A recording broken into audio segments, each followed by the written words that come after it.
Oi, cheers, bruv. Today we are all British. Good morning, everybody. Ben and Woods, 97.3. I was literally in my car driving here this morning and just doing a British accent the entire drive, out loud by myself as I was listening to What's the Story, Morning Glory.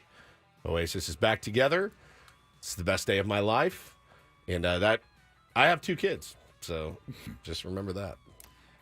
Good morning. So I know we talked about this a little bit yesterday, and you kind of gave us the rundown on what happened between the brothers. Yeah. When they're back together, is this? I know right now it's just a European tour, probably going to expand. Yes. Be a worldwide tour. Are they back together just doing one last tour? Probably one last tour. Are they going to make another album, more music? I really don't know. I think the future is wide open. Let's get through one show. Let's get through one show, and then we can start talking about let's just start talking about the second show. That's how dire it's been. But it is official. The picture came out this morning, and I am very elated. I'm Woodsy, big Oasis fan, if you couldn't tell. That's Paul Reindl. He's the executive producer. Benjamin Higgins, your friendly neighborhood sports anchor. Benjamin, do you remember? We might have done this before. Do you either of you guys remember? Paul, you grew up with the internet, so I don't know if you really count. Do you remember the first thing you ever looked up on the internet? When somebody said, hey, there's an internet.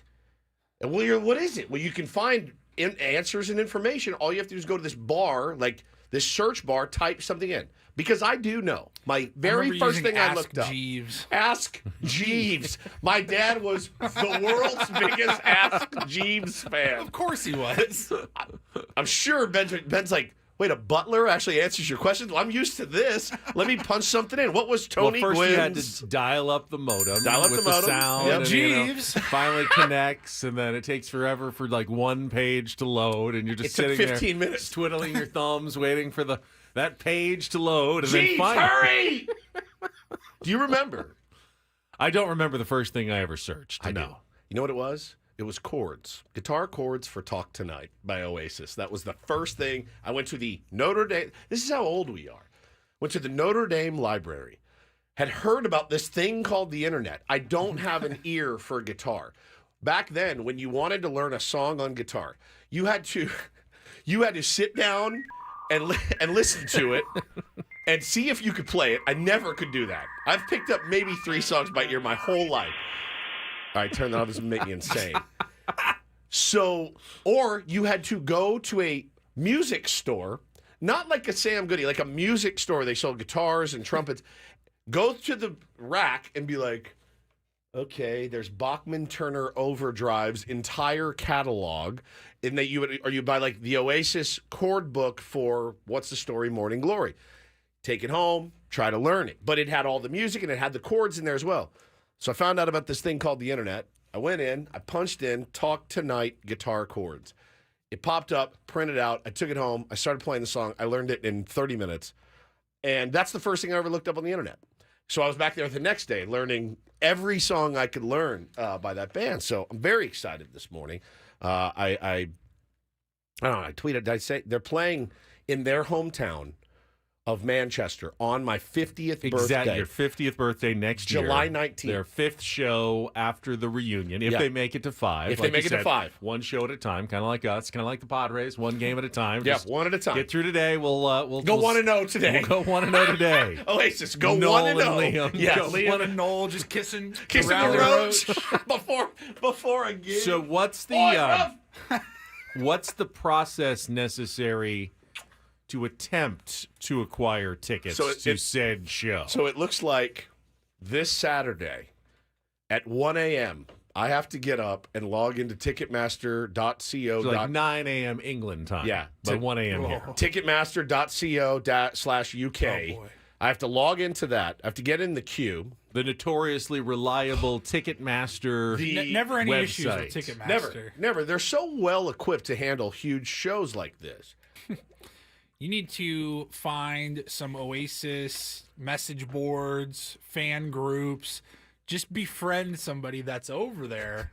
Paulie, you think my wife, by the way, And get you those tickets. she's so tired of it. If you have like a Chase card or a Capital One card, you can't get pre-access pre-sale? American Express, something like that. So let me tell you what I did yesterday. This is no joke. So I went home. I got on some like message board type things. I went to their website to see if there's some sort of fan club I need to join. Right? Join the fan club. You'll get exclusive pre-sale. My neighbor, Kieran, is from Ireland. I was shooting hoops with Bo. He was driving by, and I jumped in front of his car. I go, hey, stop! I ran around the side. He was picking up his daughter. He's the best guy. I'm like, did you hear the news? He's like, no. And I said, Oasis get back together. He's like, no way. I can't do an Irish accent. You're a much better Irish accent than me. I wish you were actually there for the combo so you could do it. But he's like, he goes, it's the first. I saw them open for REM 30 years ago. It was my first concert. I was a teenager. He goes, this is unbelievable. He goes, I go, if you have any of your British or UK friends that can get tickets, I'll pay them. I'll pay you. I'll pay for the ticket, whatever. I just need a pair. And he's like, there may be one guy. And I'm like, all right, so just keep me in the loop.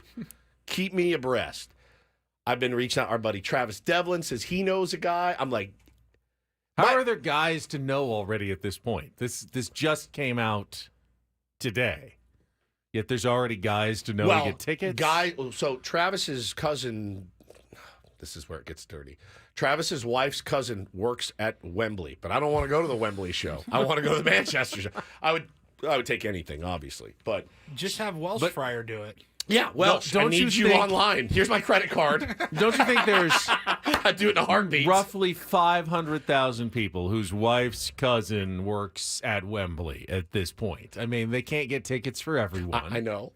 That's what I thought. I was like, bro, we'll just anyway, keep me in the loop. So if any of the tier ones out there know someone, anything, just any lead, I will follow it like a private dick. Okay, I will be following it around. It's a short for detective. You never heard that before, private dick, right? Yeah. So Sam Spade. Private dick. So I will be definitely on the hunt for that. But I just thought, man, on my 50th, that says to me that needs to happen. It's fate, karma, all of that. So that's what I spent my day doing yesterday, and that's what. Just reading and watching everything I could possibly watch. I am literally I feel like a school kid. Do we need to ask we know the Padres. Maybe they can have a show at Petco Park just for you. I thought about it, but I did see something leaked. And again, you never know what's real or not, but they had a couple shows booked at Soldier Field, and they had a couple shows booked at the Rose Bowl. But that was earlier. That was that was an earlier date. So if you're Oasis and you're a British legendary band, do you dare say, here's our British dates, and they start in July? We're going to play America in April and May? I don't think so. I think there's a lot of time between now and July. Yeah, of course there is. There's a lot of time. It's not like they need to learn all their songs between now and then. They already know the songs. Can't take that much rehearsal time to get ready for a tour. What's all the extra time for? I booking stuff and I don't know. I mean, now, would you rather see them closer to home, like LA, earlier, or in their hometown on your 50th? In their hometown on my 50th, but I will also go to both shows at the Rose Bowl. But why not both? I can take Bo to those because I'm not going to trek him across the pond as much as he wants to go. I don't think I got it in me. There's going to be 100,000 people out there, like me weaving through the crowd with him where a bunch of drunken Englishmen are out there. I mean, it sounds fun for me, but so anyway, I'm very excited. It's a huge day, huge day.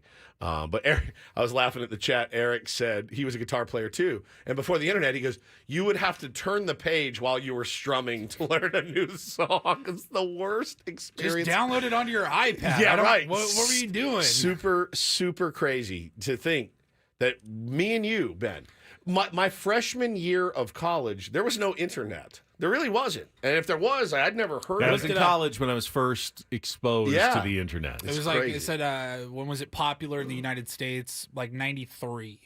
That's my senior year of high school. I had not heard of it until probably 96. 95? And it was mostly just text that you could get to text. at the internet at that point. That's exactly right. You couldn't... No videos. Yeah. unfortunately for all of us, no videos. No social media. No social media. Man, but anyway, I digress for 11 minutes. I'm very excited. As Mud you can had tell. nothing to show people. That's right. On his phone. What did Mud was like? Hey, read this passage from Tom Sawyer. You're gonna like this here. He takes a book out and opens it up to show him to read the passage from it. Check this out. You're not gonna believe. Look at that. Look what Huck Finn said right here.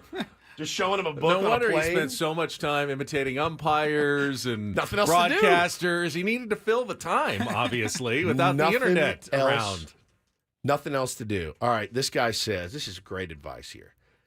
Get NordVPN for 1 month so you can switch your country to UK on Saturday. It can improve your chances to get tickets. Padres TJ, thank you for that advice. I wouldn't be able to do that if you put a gun to my head. You could. Are you sure? Yeah, How do you do can. it? Just sign up for NordVPN? Yeah, it's a virtual private network. It is? Yeah.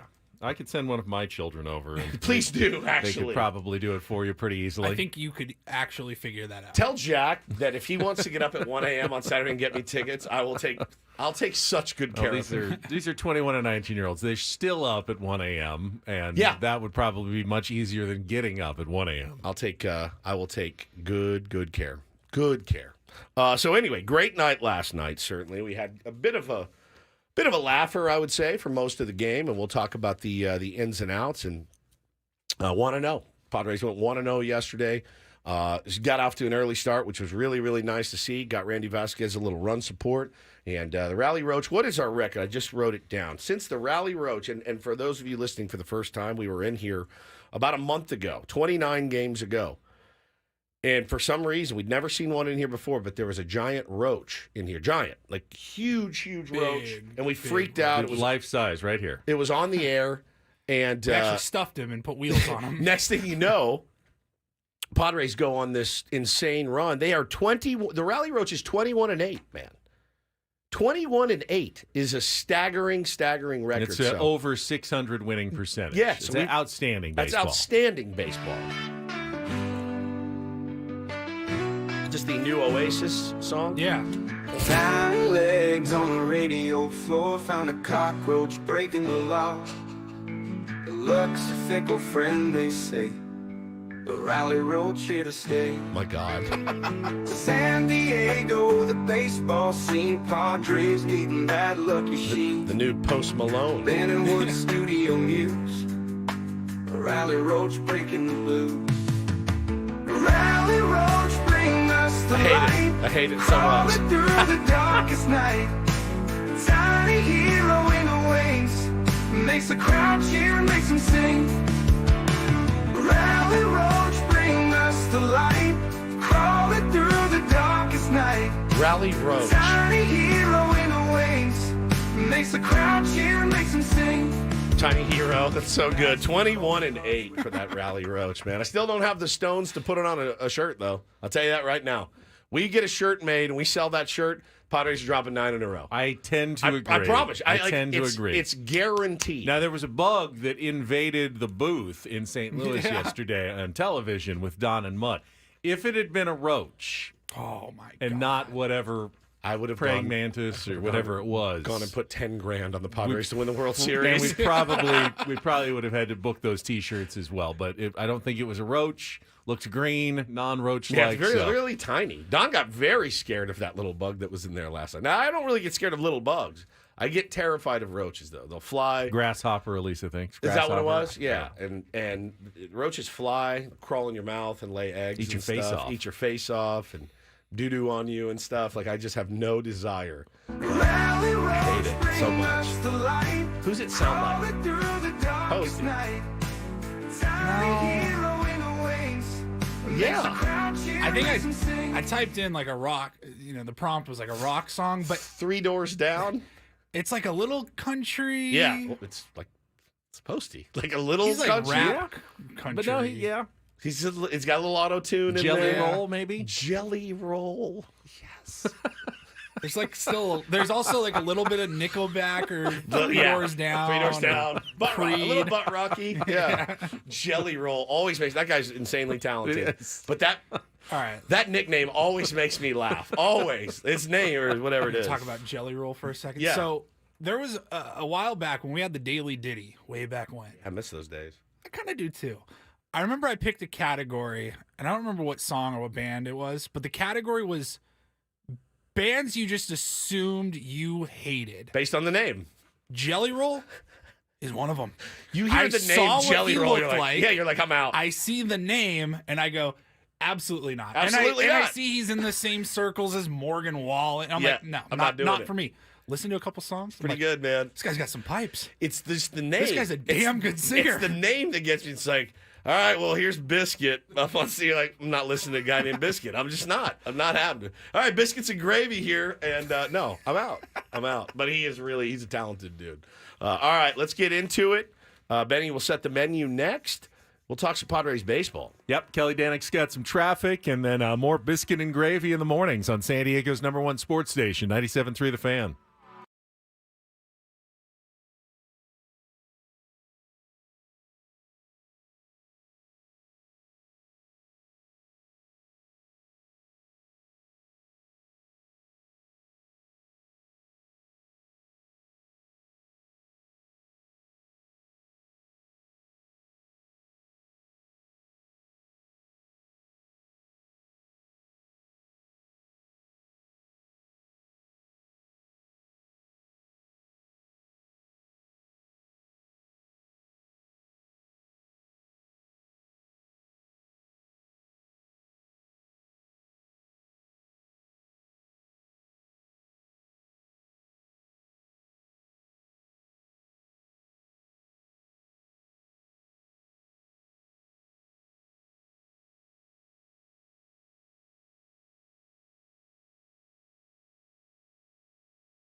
Feel for you, Lisa.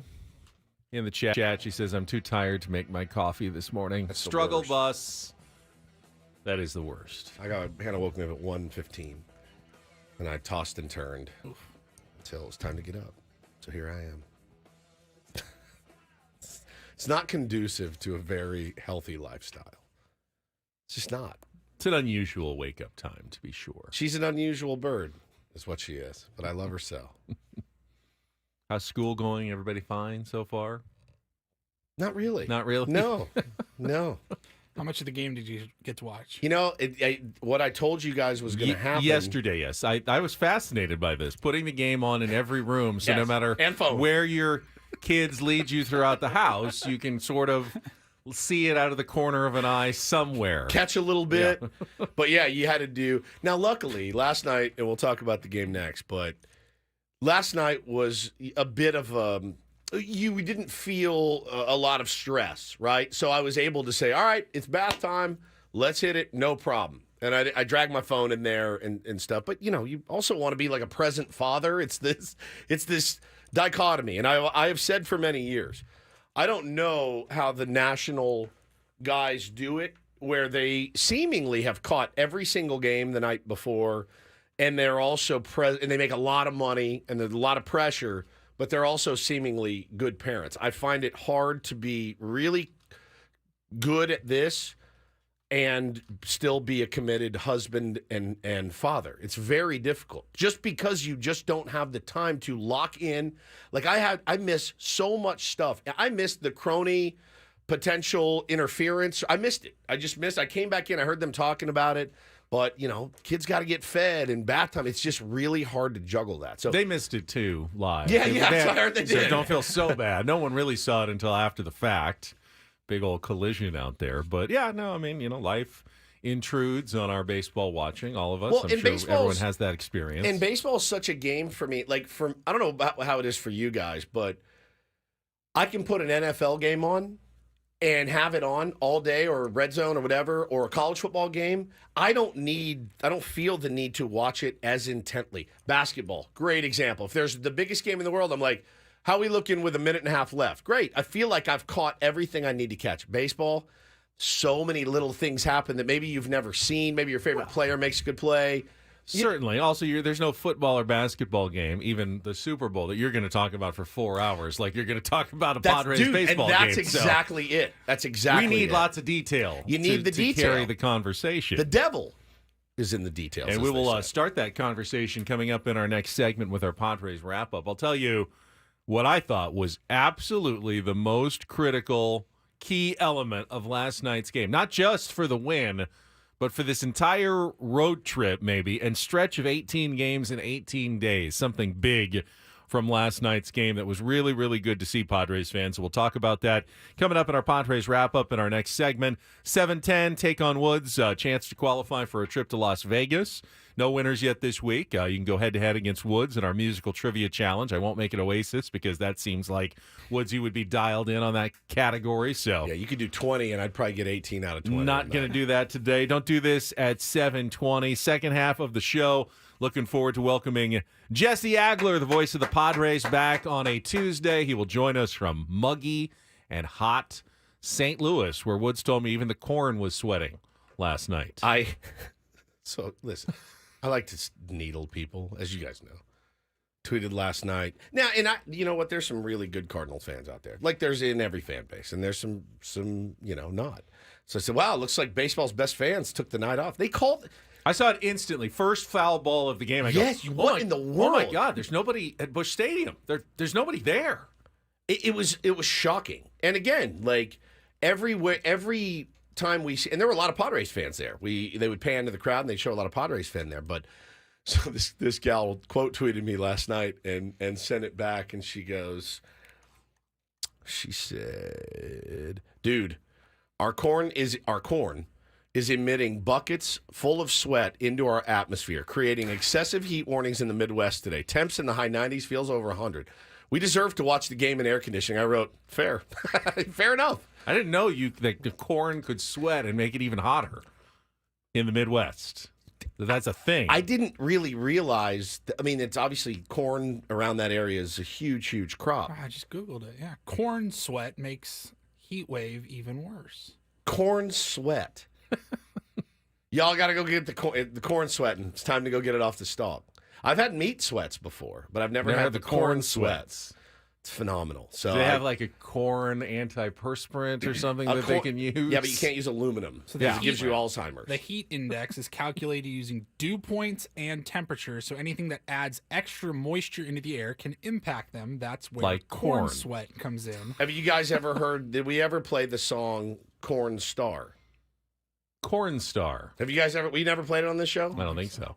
You guys will hear it today. It's a real country song. It's called Cornstar. And we'll play it for you. I'd say after the wrap up, but maybe at 8 o'clock.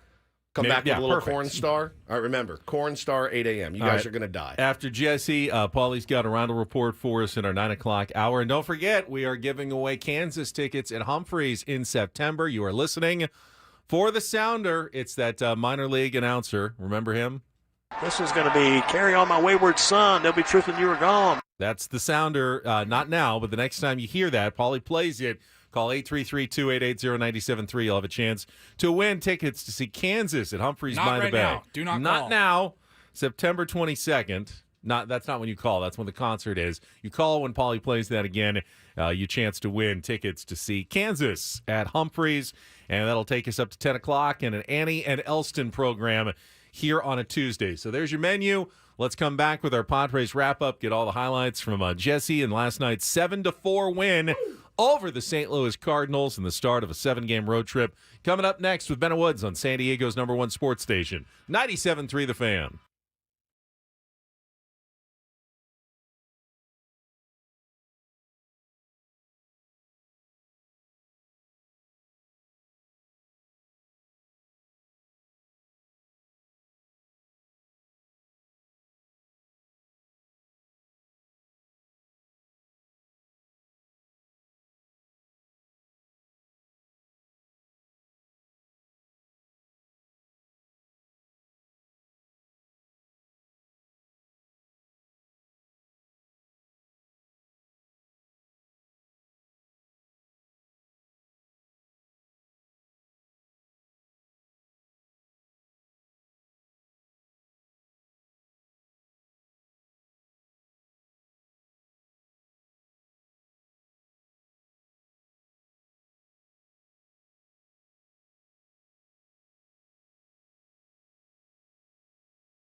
Baseball coverage on 97.3 The Fan is presented by T-Mobile. Switch to T-Mobile. You can get tons of benefits and still save on every plan versus AT&T and Verizon. Use their savings calculator to find out how at T-Mobile.com/switch. Well, it was the homecoming of sorts for Mike Shildt last night in St. Louis. That had to be tough. It's got to be tough. Well, I'm sure it was a lot easier after winning. Oh, yeah. The game yesterday. But I mean, just the whole thing of like leading up to it, you land, you walk in that stadium, Benny, for the first time, and it's in the visiting clubhouse. I mean, it's just got to. Used to going right. Yeah, you go left, and there are probably a lot of the same people that were there when he was there. Hey, Mike, how you doing? I mean, he probably pressed more flesh yesterday than he has all season long, and saying hi to people and he downplayed it, but it was he did. It's definitely it was a big moment for him. Well, you're human. I mean, you're a human being. If it didn't affect you in some way, then you may be a robot. I mean, it's just really, really. Especially with how things ended there in St. Louis for him, it's got to be.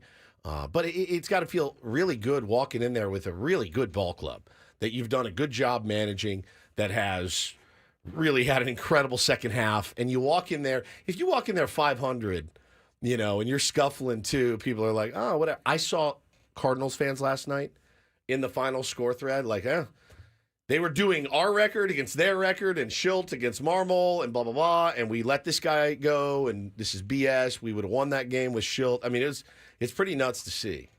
For certain, when you have the record on your side, it's going to make things a little bit easier. 100%. And Mike Shildt has always had the record on his side ever since he's become a manager. 4 seasons of full managing, 3 in the Cardinals, and now 1 of the Padres. And it looks like it'll be 4 trips to the playoffs for Mike Shildt, hopefully at the end of this season. Yeah. We'll talk about yesterday's game, series opener, first of 4 in St. Louis. Our Padres wrap-up coming up right after this check of traffic on 97.3 The Fan. From the 97.3 The Fan Traffic Center, here's Kelly Danick. Traffic is sponsored by SDG&E. Got a number of things going on this morning, guys. Encampment fire, northbound side of the 805 past the 905. Smoke visible from the right shoulder. Cordell and Cordell traffic cam shows some plywood in the slow lane, north 163 before Genesee. Major closure along Claremont Mesa Boulevard, both directions between the 805 to Limerick.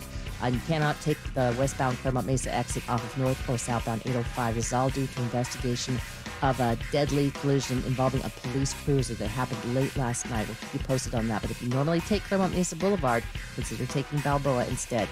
Claremont Mesa Boulevard remains blocked between the 805 and Limerick.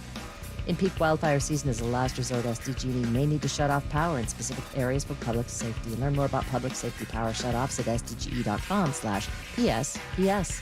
I'm Kelly Danick, Denham Woods, San Diego's #1 sports station, 97.3 The Fan. I love winning, man. I love winning. You hear what I'm saying? It's like better than losing. Oh, my God, I'm so stiff.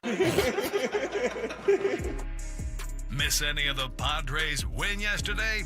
Ben and Woods didn't. What up, crew? We've got you covered with all of the highlights. I like it when the Padres win. Yeah! Yeah!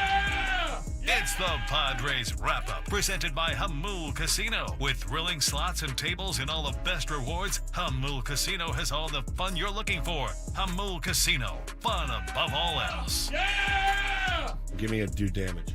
Do damage! Here's the 1-1. Manny swings, hits it in the air. Straightaway center and deep. Scott is back at the wall. This one gonna go onto the grass embankment in center field. Machado a 2-run homer, and the Padres a 2-0 lead. 2-2 pitch, hit up the middle and into center field, a base hit. Donovan will trot home an RBI single for Paul Goldschmidt, his 50th RBI of the season, and the Cardinals are on the board. It's 2-1. 3-1 to Jackson Merrill. Gibson delivers. Jackson swings, lines it into left field and a base hit. Profar has scored. Machado's being waved. Burleson comes up throwing. The tag is not in time. 2-run single, Jackson Merrill, and a 4-1 Padre lead. 0-1 from Vasquez. The pitch to Carpenter, sent in the air, straightaway center. Playable for Merrill, should be deep enough to get the run home. Makes the catch, Herrera tags, throw comes in behind second base. Sacrifice fly, Matt Carpenter, and now 4-2 game here in the fourth. 2-2 to Manny, hit hard and beyond the dive of Arenado down the left field side. ricochets off the sidewall. Burleson's got to go and get it. The run is scored. Cronenworth into third base. It's an RBI double for Manny Machado and a 5-2 Padre lead. 2-2 to Xander. Here's the pitch from Gibson. Swung on, hit in the air to left center field. Long run, Victor Scott into the gap. Gets there to make the catch. Cronenworth will tag and score. Behind him, Machado goes to third base. Sacrifice fly for Xander Bogaerts, and the Padre lead is 6-2. Now battle mode here against Liberator. 2-2, reach for, poked into right center field. That'll drop down, and another base hit. Machado scores easily. Merrill an RBI single. He's driven in 3, and the Padre lead is 7-2. Pure happiness. Suarez ready. Here's the pitch. Burleson swings, kind of pokes it in the air. That'll drop down shallow center field and a base hit. Merrill charges it. He's got no throw home, and Wynn will come in to score. 7-4. San Diego in the bottom of the ninth. 2-2. Suarez deals. Arenado swings. It's a sharp ground ball to short. Backhanded by McCoy. The long throw is in time, and the ball game is over.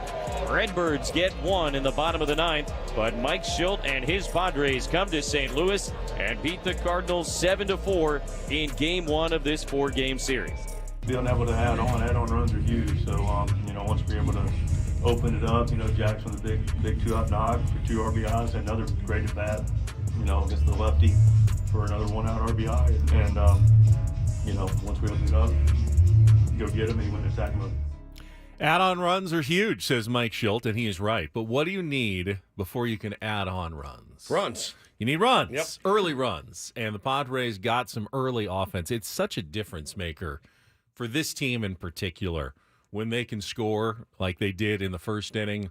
Manny turning that Jake Cronenworth hit by pitch into a quick 2-0 lead against Kyle Gibson. And you'd need some offense with Randy Vasquez on the mound. And he gave up a couple, but I thought the key to the, kind of maybe even this whole series and the rest of the road trip, when the Padres added on that extra offense in the top of the 5th inning, I thought that Randy Vasquez was probably done. Oh, yeah, me too. It was he got through 4, scuffled a little in the 4th, looked like he was teetering on the edge. He was closing in on 80 pitches, and I thought, yeah, I think I'm good. Let's see Morihone, let's see Reynolds, let's see Matsui, use that back of the bullpen. They can be good sometimes, and we'll see if we can get this to another win. But when the Padres added on, Mike Shildt sent Randy Vasquez back out for not just the 5th, but he was so efficient the 6th as well. I think the 6th inning needed just 5 pitches to get through, and that is bullets saved for a taxed Padres bullpen. That was big in that game.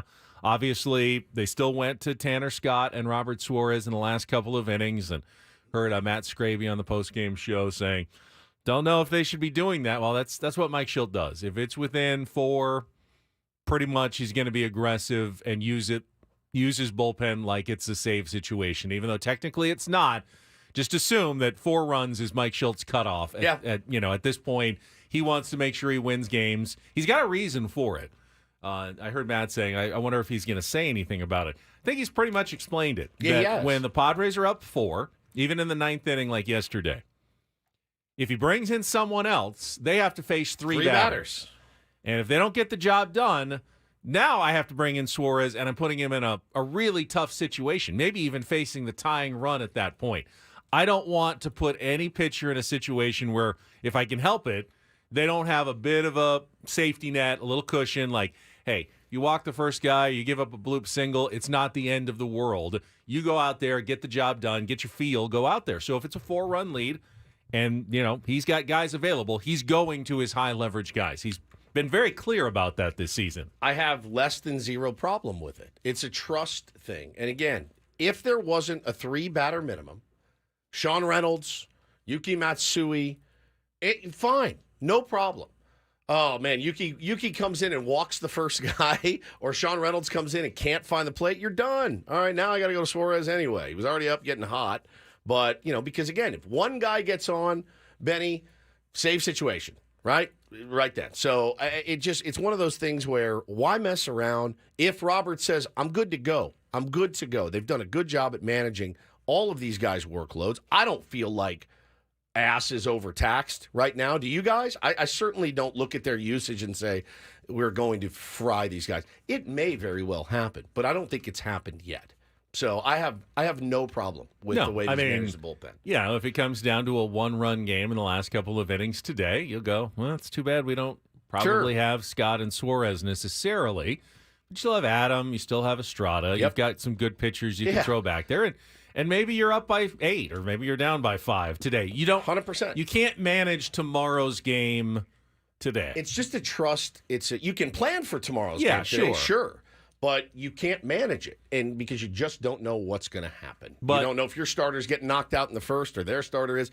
It's a trust thing as much as it is, I'm going to go for the jugular and get this win in the first game of this series. I'm going to go for the jugular. I'm going to get the win. I have no problem with an aggressive manager. I think sometimes fans feel like, oh, well, worst case scenario, now they can't hold on to a close lead, and they end up splitting the 2 games. No, the worst case scenario is you don't go to your high leverage guys, somehow lose the game today, and then find out the next day we didn't need them anyway. We could have pitched those guys yesterday because we were way up or way down, or our starter went 8, and we didn't need the back end of the bullpen. I can't go back in time and put them back into the game yesterday, so I'm just going to use them now when I know they can help me close out a win. I just want to get a win. Yeah. If it's at every level, little league, high school, college, adult ball, pro ball. The guys you can trust are the guys you go to when you need to win a game. Obviously, you can't use those guys every single day. He knows that, and he's done a good job at managing it so far. So I think last night was well managed. I think it was well played, well executed on both sides of the ball. Guys stepped up. Jackson Merrill's AB off Liberatore was incredible. The lefty. Both of his run-scoring at-bats were terrific. The one off Gibson, the 2-run bases loaded after Xander couldn't get the job done. Hit that little dribbler force at the plate. Puts Jackson up in a bases-loaded 2-out situation. Pretty important part of the game where you're looking for a little add-on at that point. And he comes through again. And pretty much we were all sure he was going to. Honestly, right? I mean, you felt extremely confident. Yeah, you absolutely do. In Jackson Merrill in a situation like that. Anytime you get that kid up at the plate with a chance to drive in runs and do damage, I mean, especially lately, he's one of the most trusted bats you have on your team. But what I thought was impressive, Gibson got him in that first at bat. Yeah. Got him down, back foot slider, I think, breaking ball. And okay, the rookie then comes back and makes an adjustment against a pitcher. I mean, he had seen him early in the season, so Gibson made his adjustment because he homered off Gibson in April. Then Jackson adjusted back in that next at-bat. Just fantastic. Veteran stuff. Tim Flannery said he's never seen a rookie adjust on the fly as much as consistent as Jackson Merrill has done it this year. And Tim Flannery has seen a lot of baseball, a lot of rookies, a lot of great rookies, a lot of great hitters, played with a lot of great hitters. He said his ability to adjust on the fly so consistently makes him an absolute must tune in for me. And that's Tim's quote. Hi, this is Jackson Merrill. Hi, Jackson. And then the at-bat against Liberatore that you mentioned, just to make it from 6-2 to 7-2 there. But that was such a fantastic at-bat. It happened to be right at about 6:19, which is when I typically have to walk into the studio for my 6:21 sports segment on Channel 10.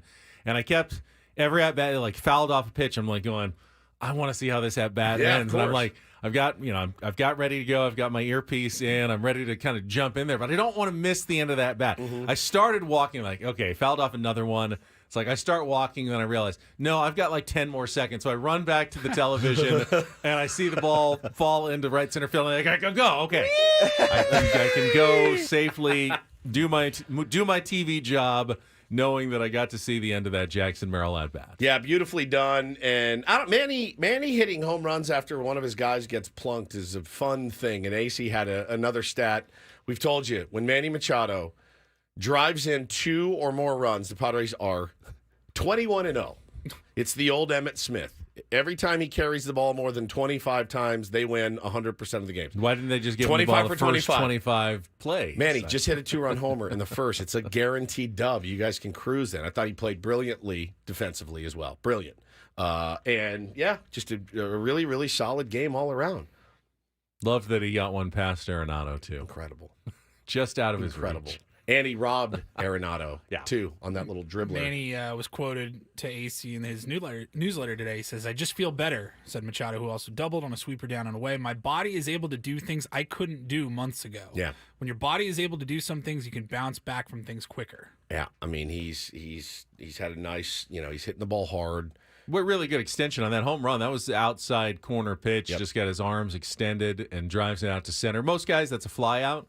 But with Manny Machado, he's got the power to be able to drive that out to center field. Past 9 games, 5 for 11, 2 home runs, double on fastballs. So he's on the heater right now.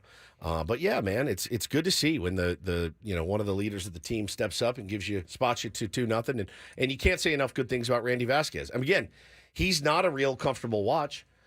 Somebody said it's like playing Russian roulette. Yeah, I mean, he misses his spots a lot, and he missed one to Goldschmidt that Mud was like, gotta get higher than that there, because Goldie had his only good swing of the night, and he comes back to strike him out, made an adjustment there. But yeah, man, it's really fun to watch. And I saw people last night mad at Bryce Johnson for getting thrown out at the plate. I'm like, you guys know. You've heard of the contact play, right? When there's contact, you run. That's not a Bryce Johnson decision. That is a Mike Shildt, Tim Leeper decision. Right. And they hit the ball, you run. Out. Yeah, you got to make them make the right play. Come on, guys. Let's be Padres catch up a half game on the Diamondbacks and Dodgers, who were not active yesterday. Yep. Because otherwise they probably would have won. But 4 games back in the division. Talk about it more coming up next year. Ben Woods on 97.3 The Fan.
Couple other notes from the game yesterday. Some good Shildt fundamental baseball in terms of taking the extra base, advancing on a deep fly ball. They had the double tag up from first and second to second and third that helped them score some runs. Just things that I know make Mike Shildt quietly smile, especially when he's doing it in front of his old team there in St. Louis. I love that. Playing, that's the Cardinal way, right? That's what Yeah, they of call course. it. Yeah, Cardinal way. And Padres may not call it the Cardinal way, but a lot of what Mike Shildt is doing with this team is, of course, modeled by what he learned in, decades in that organization from their, litany of coaches that he studied under. And that's what he has brought to the San Diego Padres. And so far, it seems like it's been pretty effective. You know what else he's brought to the San Diego Padres? And these are not my words. These are the words of Hall of Fame closer Trevor Hoffman, who I happened to run into yesterday. Pulled up to the gym. I won't say which one because I don't want to rat him out. But I walked up, and guess who's walking out? I was floored, though, because it was just a normal gym. Yeah, this isn't. I expected Trevor Hoffman to have his own studio somewhere with his own, He can't have his own gym, in his army home of and have trainers, the finest whatever. trainers. He's finest. a Hall of Famer. He's a literal Hall of Famer. And he's working out with schlubs like me, like you, yeah, the YMCA no or offense, something. right, yeah. right. So I walk up and I go, "Hey," and he goes, "Hey, how you doing?" And I said, "I'm good, man. How you doing?" He said, "Great." And he said, and he's so sweet, dude. He's so sweet. You know what? His first thing he said, he goes, "How's Bo?" And I go, "He's doing so good, man. He's great, playing a lot of ball, loves it." And we started, chewing the fat about the team. Of course, he works for the team, And I said, "So, what are your thoughts, man?" He goes, "I got to tell you." He goes, "Shildt he's the one thing, the thing I love most about him." He goes, "He has had the most consistent message of any manager." He's like in a long time, and he goes, "From the first day of spring training till today, it's been the exact same message. He's so consistent." I said, "Yeah, he absolutely is." And we chewed the fat a little bit more about the team and Jackson Merrill. And I said, "How about this guy?" And he goes, "That kid's leading the clubhouse, man. He's 21 years old. He's in there, and everyone is feeding off of his energy." He goes, "It's really, really cool to see. He loves him." He goes, "He's a dog, plays the game the right way, the whole thing." And then Corey Lubke walked out with Trevor. Woodsy, meet Corey Lubke. I'm like, "Corey Lubke, I know you. Do you want to pitch on Sundays?" See, now, perhaps? no offense, but it doesn't surprise me as much that Corey Lubke works out with everybody in the normal Why are spot. you taking shots at Corey Lubke? I'm not. He didn't do anything I'm to just you. surprised that Trevor Hoffman He didn't is do. there. He didn't do anything to you. I'm just surprised that Trevor Hoffman is there. But he didn't do anything. I to you. didn't say that he did. He's a sweet, sweet guy. Corey Lubke, not a They're Hall in of the Famer, same. though. They are the same level. They are in the same fraternity. That's as right. Major League Baseball Not player. quite. Trev's in another fraternity Yes, that puts him a it's little just bit a more slightly higher fraternity. elite. He is the night. Trevor is. I feel like I need to there's got to be some trainers out there who would be happily take on Trevor Hoffman as a pro bono client if they want, if you wanted that. Personal training services for Trevor Hoffman. Corey, I will take you on the tier ones tomorrow. All right? Just so you know, if you're listening. Oh, we know you would. The other thing that Trevor told me, we feared this might happen. If you remember a few weeks ago, before I went to Hawaii, Ben and Paul thought it would be really funny to prank their old pal Woodsy, who would never do that to either of them. It was pretty funny. And they pranked me. Paulie said that Dave Roberts was going to come in studio. Dodgers I pulled you into a different room, and I just said, "Look, man, I'm dying over I don't here. know what to do. We're planning these shows, 8 shows while you're gone." Yeah, I knew I had to leave so Paulie could pull the wool over your eyes and tell. I said, "Dude, Ben is killing me right now." Killing like, me. "What's going on?" I'm like, "He wants to bring Dave Robertson." In fact, Paulie said they've texted. They've been texting. It's going to happen. They'll be here on Tuesday? Sunday night Yeah. for the Monday game, Yep. and he wants to have him in Monday morning, chop it up. And I lost my Dave. mind. So Hoffy goes, "I got to tell you." He goes, "I was crying when I heard that prank." He goes, "I was with Doc, and I played it for him." Now, I had heard through the grapevine that they were together that day and that Trevor had heard it. What I didn't think Trevor would do was stab me right in the throat. Pull up the Odyssey app. Play it for Doc Roberts. Satan's Blowfish says, "Is this a bit?" It's not. It's not. Toffee said, "I played it for him." He goes, he laughed. He goes, I also thought he was going to, like, seek you guys out. I went, oh, my God. Because I talk a big game. You do a great job. If Doc Roberts got in my grill, I would soil myself. You'd cave? I would cave. He's 5'0", but he would destroy me. And Dodgers PR emails you. Just next dress time they're me in town. down. Hey, are you going to be at the ballpark? We'd love to have you in the third base dugout. Yeah, for a come on chat." down. He's a military kid, cancer survivor. Yeah. He's a tough guy. He's a tough guy. He's a tough dude. guy. No doubt, man. And so Hoffy goes, yeah, I played it for him. And he goes, we were Go laughing. Dave Roberts. But he did. He said, I legit thought, honestly, I think I hurt Doc's feelings. Which, like we've talked about before, great human being. You're the Dodgers manager. You're public enemy number one. Yeah. So that's just where it's not personal. He's not personally. He's not a great bad guy. great guy. He's But a You've Dodger turned loving. Dave Roberts into probably more of a villain than he deserves to be turned into. Let's just say that. Fair assessment. But he took the job. he took the job. As the Dodgers manager. Not that anyone wouldn't have taken that job as the Dodgers Padres manager. they didn't even call him. They didn't. We've heard that they did before. So he took the job, and he's got that job, and it's responsibility to try to beat the Padres as often and by as many as I he hope he's there possibly for another can. 30 years. But I would hope that Doc would realize we also have a job to do, and having the Dodgers manager in here would have been a bad business decision for our Correct. show. Right. Now, one day, if he's retired and moves on, I would like No. I would like to mend fences, All hopefully, right. with Dave Roberts, All right. but not now. He's the Dodgers manager.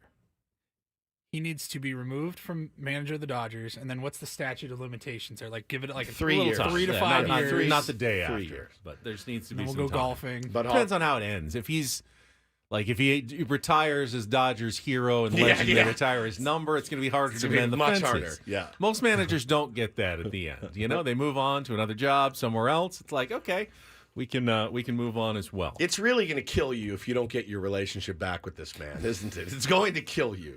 No, I mean, and again, you know, it's all in good fun. Well, We just like that obviously, one. he's got at least some sense of humor if he laughs. Yeah, he did laugh. But I think it was probably one of those laughs like, ha, ha, ha, I'll kill these guys. Ha, ha, ha, ha, ha, I'll kill him. Yeah, I'm with Janine. Janine says hard pass. I'm with you. I think too much is transpired at this point. I just want to win games and beat them and watch them, fall over themselves if that's to be. But it was nice seeing Hoffy. He is a true gentleman. A true gentleman. Well, if Dave is listening right now, wants to take on Woods, now would be the time to call in. All right, let's go. Put your money where your mouth is. 833-288-0973. That's also available to the rest of you who would like to call in, take on Woods for a chance to qualify for our getaway to Las Vegas and the Carrie Underwood tickets. Maybe we can get Carrie Underwood to sing the Rally Roach song as part of her residency at Resorts World. Call now, 833-288-0973. As I mentioned, Padres picked up half a game on the Diamondbacks and Dodgers. They're 4 back of the Dodgers, a game back of the Diamondbacks. Braves won yesterday, so still 3 up on Atlanta. And the Mets were off, so 6 games up on the New York Mets, who are the first team not in the playoff picture. And we're now down to 29 games remaining. That's a 6-game lead over the first non-playoff team with 29 games remaining. I'm not there yet, but you know what the next step is, don't you, Woods? No. Magic numbers. Oh, no. Not yet, but no. It's coming sometime in September. And that daily, okay. There's nothing that excites you more. Magic numbers? Magic I numbers. do like magic numbers. You really, really do. Not going to get there yet. Okay. I'm not ready yet. Okay. What's the date here? It's definitely sometime in September. Okay. Early September? Probably maybe? early September. Okay. When we can throw that the magic number out. Once it gets under, in the 10 to 15 range, I think is when you can start at least mentioning the magic number exists. And for anyone who doesn't know, because, we're Padres fans and we haven't had a ton of experience dealing with magic numbers, that's the number of wins plus losses of the trailing team that gets you to clinch a playoff spot. So right now we would be the Mets. So if your magic number was 6. That would be Padres wins plus Mets losses. And once it equals 6, you've clinched a playoff spot. Because if the Padres won a game and the Mets you lost, could get two in a day. 4. You could get 2 in a day. Yeah, you get 2 in a day. Now, if the if the Giants pass the Mets, then so it would switch. you're So that's why it's a you're little muddying early. the waters right it's now. It's a little early. So that's early. why I'm not doing the magic number yet. Oh God, his brain, the way that his brain works like this, it's crazy. Already planning the parade. All right, I see some contestants on the line. Let's get to it. It is time to take on Woods.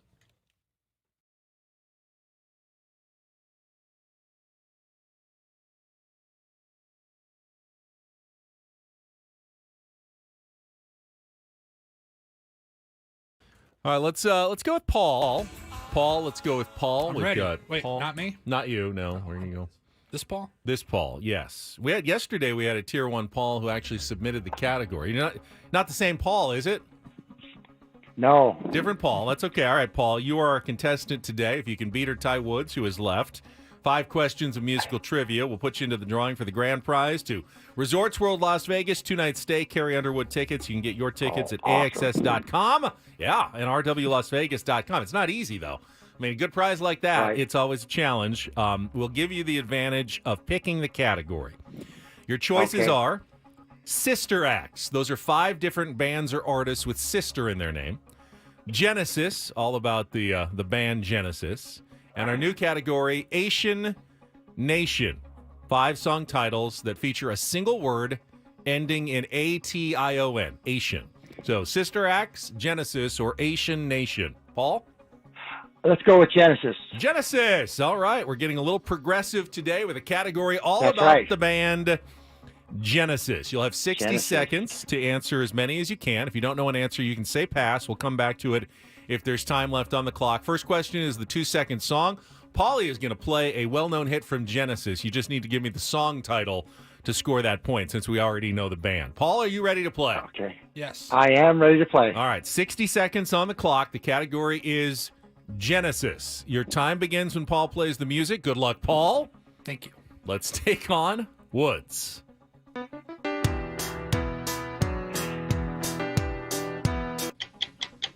That's all. Correct. The original lead singer of Genesis, which artist left the group and launched his solo career with 1975's Salisbury Hill? Peter Gabriel. Correct. Which 1986 album title track was the only song ever to reach number 1 on the charts for Genesis? And now it seems I'm falling for her. Invisible Touch. Correct. In addition to his work with Genesis, bassist Mike Rutherford formed which band in 1985, known for hits including The Living Years? Mike and the Mechanics. Correct. Which 1981 Genesis title track is named after the order of the musical notes for the first section of the song? We Can't Dance? No, that's 4. I wonder if it's going to be costly. That's going to be close. That is Abacab. A-B-A-C-A-B. Got That's All, Peter Gabriel, Invisible Touch, and Mike and the Mechanics. I don't know. I think this is going to be tough. These. We'll see. Paul, hang on the line. Paul's score is locked in.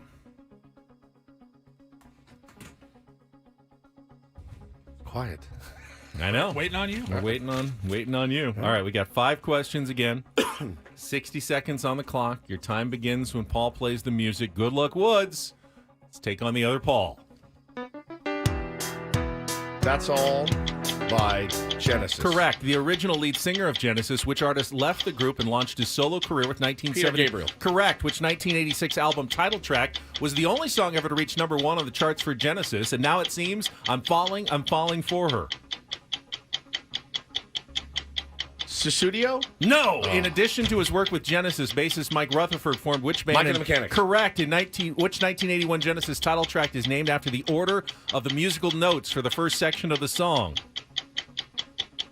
Abacab. Oh, wow. And he pulls out the 4-4 tie. But, Paul, congratulations. A tie goes to the listener, the contestants. So stay on the line because the other Paul, that would be Paul Reindl, will get your information and put you into the drawing. I'm more proud of that win or that tie than any win. He was nailing them all. He missed Abacab. I thought it was going to be a 5 for 5. I like that song a lot. I thought you'd get Invisible Touch. Though. Now it seems I'm falling for her. She seems to have an invisible touch. Is it yeah or She seems to have an invisible touch. All our buddy John from KSON. He was walking down the hall, probably going to the restroom or something. He had his phone. He was listening to Take on Woods. And when Woods started, he was looking into our studio window, and he goes, and he's flashing I got five. He got five. I got five for five. And then he missed one, and he threw his hands up in the air. We're planning and walked away. a tournament of champions that includes Woods and John at some point to determine an overall grand champion. But good job, Paul. Hey, you are qualified job. with your 4 correct answers in the category Genesis. Okay, there you go. All right, we'll come back. We've got Don't Do This next. Really nice moment for Do This. Major leaguer making his debut. Oh, these are the coolest. Letting his family know all about it. We'll get to that coming up next on San Diego's #1 sports station, 97.3 The Fan, after traffic.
So we've had some fun at Magic Johnson's expense over the years for his style of social media, his tweets, which tend to be fairly, well, on the obvious side. Correct. That's his very Captain signature Obvious style. So yesterday the Padres beat the Cardinals 7-4. Right. It was a great game. Manny started Machado by hit a Randy two-run home run. Vasquez. Yeah. So what does it take to break Magic out of his normal tweeting shell and kind of clap back at someone? Well, we finally had it this weekend, and it was NBA star Anthony Edwards, who was, I think, doing an interview, and he was kind of just talking off the cuff, talking about what basketball was like back when, back in the 90s, way back when. So I didn't watch it back in the day, so I can't speak on it. But they say it was tougher back then than it is now. But I don't think anybody had skill back then. Michael Jordan was the only one that really had skill, you know what I mean? So that's why when they saw Kobe, they were like, oh, my God. But now everybody has skill. Well, that comment did not sit well with some, NBA stars from the 80s and I imagine and 90s and even I love Anthony Edwards so much. He's great. He's hysterical, but come on. He doesn't give a He does not care. Even Magic Johnson had to come back, and he didn't have his usual tweeting style. He said, "I never respond to a guy who's never won a championship. He didn't win a college championship. I don't even know if he won a high school championship." To Anthony Edwards. Ouch. That's as hardcore as he gets. That's as hardcore as he gets, but that's Magic clapping back at someone. Ouch. No skill. No skill at all. No, just plodding through it. Magic and Drexler and all those guys. But yeah, Bird, my God. Yeah, zero skill. Just chucking Jordan back. Was the only one that knew how to play basketball before, 1996 whenever it was Kobe Bryant arrived on the scene. Insane. You have another. I do actually. Okay, so this one's just incredibly cringy, and it's probably because I'm bringing it up exactly what they were hoping for. It's exactly what the purpose of this email was. But it is so cringy. I got this PR email yesterday. Hello, Ben. Exciting news to share in the sports world. Dude Wipes, in partnership with the Cleveland Browns, invites you to enter a chance to win the Stop the Streak my God. sweepstakes. If the Browns apparently have the longest active streak without a kickoff return touchdown dating back to Josh Cribbs in 2009. So they haven't had a touchdown. If you stop the Browns streak, you can win $100,000 from Dude Wipes. Stop the Browns streak. Number 2. It's pretty brilliant. It's cringy. It's cringy, but it's pretty genius.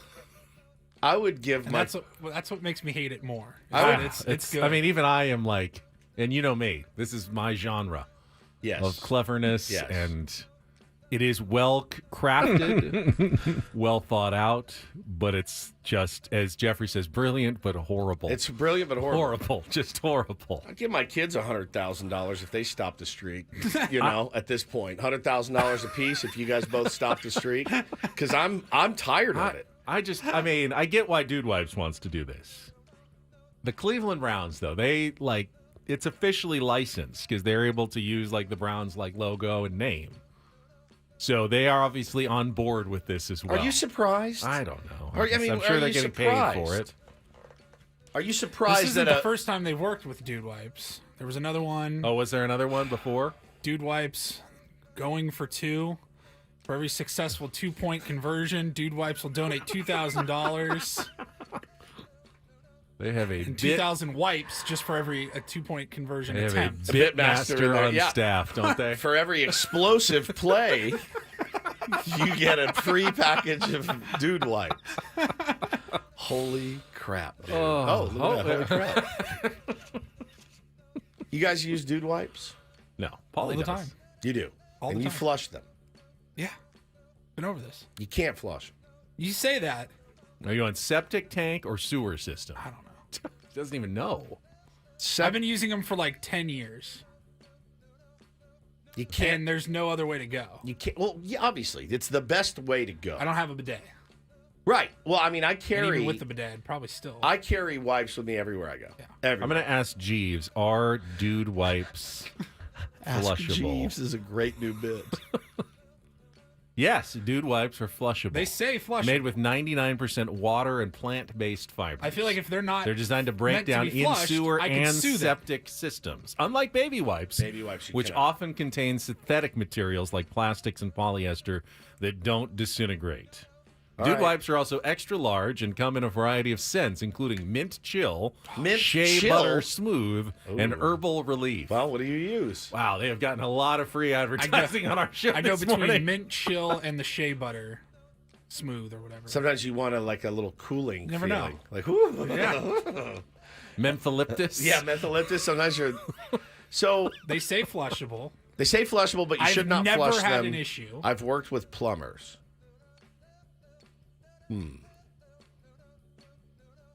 Do they have like lemon lime flavored Code red. cola? Is it if you're not eating it, is it a flavor or just a Scented. scent? Do you have cola scented? Don't think.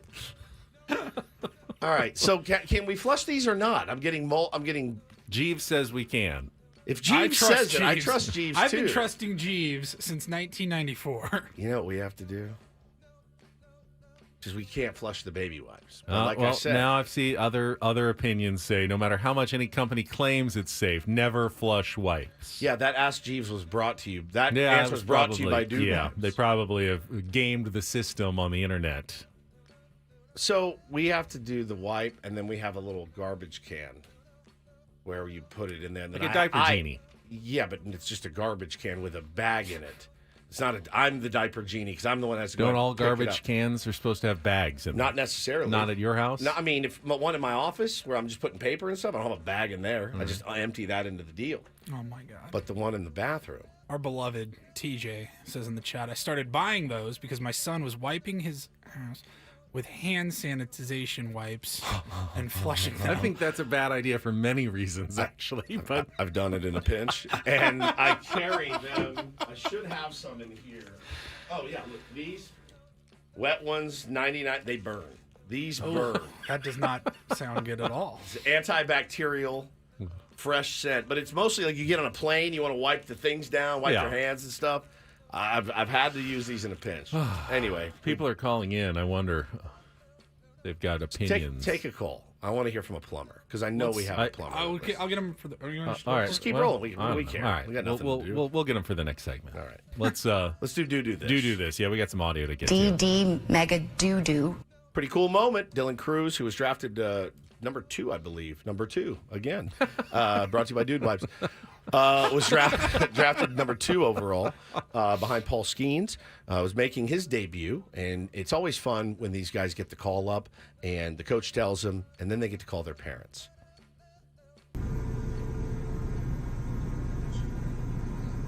Can you hear me? What's up, Mom? Hey, honey. What you up to? Oh, I'm at Winn-Dixie. Winn-Dixie? I'm eating some dinner. Sweet. Sweet. Yeah. What are you doing? Nothing much. Just hanging out here at school right now. But you, you got any plans coming up this next few days? Absolutely not. Well, good, because we're going to come watch you play at National Spark against the Yankees on Monday. Oh my God, honey. I'm so excited for you. That's the best. The best thing. He went 0 for 3 in his debut with a walk, but that's fine. No, we don't care. Winn-Dixie's the supermarket, right? Yeah. Kind of Midwestern. Southern, too. Southern, yeah. You could tell from her accent. Yeah, you could. What a sweet angel. I love that. That was Those nice. stories always they always get me every time. And that's don't and do. Do this. Do. Yes. Do.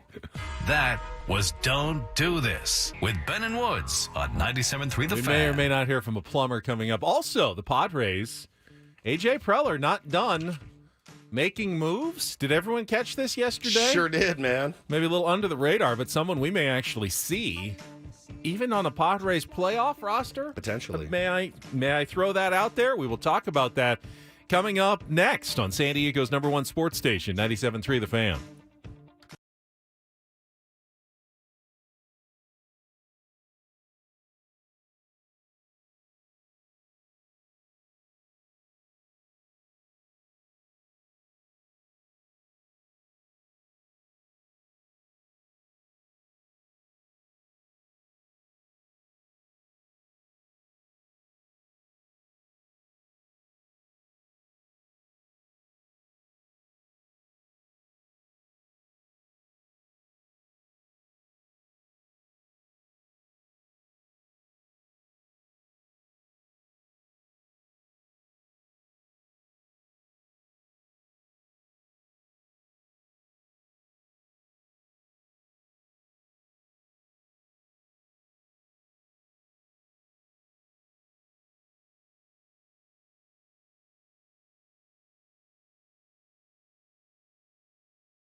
Before we get to the Padres signing yesterday that you may or may not have missed, we want to wrap up our conversation on moistened wipes. Yeah, because, flush or don't flush. Yeah, Nate hot called dog and in. sandwich, flushable wipes. Nate, so you work for a plumbing company? Paulie tells me. Yeah, I'm an owner of a plumbing company Owner of in a plumbing North company. County. Yeah. Nice. Give it a plug. What is it? So here it is. If you got to question it, it's cheaper to pay for a trash bag than it is to have a plumber come out. That's true. True. That's just the bottom line. Well, what kind of damage are we talking about? Because Paulie told us he's been using dude wipes for 10 years and he hasn't had a problem yet. It's how old the house is. It's you're taking a risk, but like I said, if you're questioning should I do it or should I don't, you just don't go out of your way to put things down the drain. But I'm not questioning it. Woods is questioning it. Yeah, he's fine with his decision. I think that his toilet is it like arteries getting clogged? That's probably it. And then eventually it's just gonna back up, and you're gonna have They a get plumbing trapped heart up, attack. backed up. Yeah, they get backed up, and then you got these companies that want to come out and charge you $800 to do a hydrojet job because you got 20 feet of wipes that have stayed in that line for the past month. So if that were to happen and I needed to call you to come fix my plumbing, the hydrojet. I love that idea. $800, Paul. Couldn't I then sue Dude Wipes for false marketing, saying they're flushable wipes? No, I don't think so. But I would charge usually like $300 to come out and clear a main line. But that's nothing. $300 kind for of worth 10 years of that. 10 years of pleasure with a minty, fresh, maybe some shea butter. Yeah. What's the name of your plumbing company, by the way? Give yourself a plug. Palomar Plumbing. Palomar Plumbing. I love it. Alliterative. Good name. Thank you for Nate, the call. Thank you for calling Hey, in. go Padres. Go Padres. Go Padres. Appreciate you, buddy. I listen. I mean, the doctor tells me I got to lower my cholesterol. I'm going to do it. I'm going to try to do it. Yes, but if your pipes get clogged, you die. If Paulie's pipes get clogged, he calls Palomar Plumbing, pays a couple $100, and then has another 10 years or so of minty freshness. I like the idea of the hydrojet. I don't want to be on the other end necessarily. Where are those coming out? Who's seeing the other end of the hydrojet? So they were sued, apparently, Beef says. There was a lawsuit. People tried to sue them, and the court said, just because it says flushable, it doesn't mean anything. Check it out. Interesting. Yeah, I mean, I think it's more like, hey, if you drive 85 miles an hour, your car is going to need a little extra work done on it at some point down the road. But if you drove 65 miles an hour all the time, it wouldn't be a problem. Yeah. Like, well, dude, I mean, plumbing happens whether you are doing everything, following all the right directions or not. The safest thing to do is just wipe with your hand. Just wipe with your hand and wash. Tell Bo. That's it. Just wipe with your hand and wash after that. So, all right. Let's check traffic. When we come back, we'll talk about the move the Padres made and whether it could actually impact the rest of the season and the postseason for your San Diego Padres. Next here on 97.3 The Fan. From the 97.3 The Fan Traffic Center, here's Kelly Danick. Traffic is sponsored by Robert Half. Well, guys, no change in that situation. Claremont Mesa Boulevard remains blocked between the 805 and Limerick for investigation of that deadly collision involving a police cruiser that happened late last night. You cannot take westbound Claremont Mesa exit off of north or southbound 805 at this time. Anyone who normally takes Claremont Mesa going to want to consider taking Balboa instead, but give yourself plenty of extra time because a lot of folks are going to be doing the same. Meanwhile, got a hit-and-run crash on northbound 15 just before Arrow Drive. Those vehicles are over the right shoulder. We've also got a collision north 15 at the west 78 connector ramp. And Cordell traffic cam shows a collision at the clearing stage westbound 8 past Greenfield. Everything over to the right shoulder. I'm Kelly Danick with Ben and Wood, San Diego's #1 sports station, 97.3 The Fan. 9 out of 10 hiring managers are having difficulty hiring. Robert Half is here to help. Our recruiting professionals utilize an award-winning AI to connect businesses with highly skilled talent. At Robert Half, we know talent. Visit roberthalf.com/talent today. So saw the tweet during the game yesterday from Kevin Acey of the UT that the Padres had signed to a minor league contract former Colorado Rockies catcher Elias Diaz. Yes, sir. And, All-star, by the way. He was the All-Star Game MVP last year in 2023. Now, there's a reason the Colorado Rockies let him go. What is the reason? Do we know? I don't know. I mean, they're the Rockies. Just to clear room for maybe a young up-and-comer. Yeah. Save some money. He had a 1.1 WAR this season, hitting 270, 693 OPS, 5 homers. Defensively, can throw out runners at second base. I mean, he's not a completely useless baseball player. Not even close. His catching sliders are through the roof in the red, Benny, and Luis Campusano's are not right now. I don't know what this means. I don't know. I'm assuming. Look, is this he turned down a deal from the Giants. He had an offer from the Giants to go be their backup catcher to Bailey, and he turned it down. He's like, I don't think there's enough PT there for me. So the fact that he turned that down, but signed the deal with the Padres, leads me to believe that there's going to be some opportunity for Diaz here. So, but yeah, Campy's he struggled. Well, that would be where the opportunity comes, because obviously Luis Campusano has been struggling after kind of a hot start. His average is down to 231, his OPS down to 647, and he's been replaced as the starting catcher by Kyle Higashioka. Now, it's catching, so you still need a backup a couple of days a week, and the question is, are the Padres better off going forward by sticking with Luis Campusano, the guy that they know, the guy that their pitching staff at least has been working with since, spring training or before, or are they better off trying to upgrade that position and injecting some new life behind the plate by bringing up Elias Diaz and kind of getting him set? Now, because he was acquired before September 1st, and he's in the organization,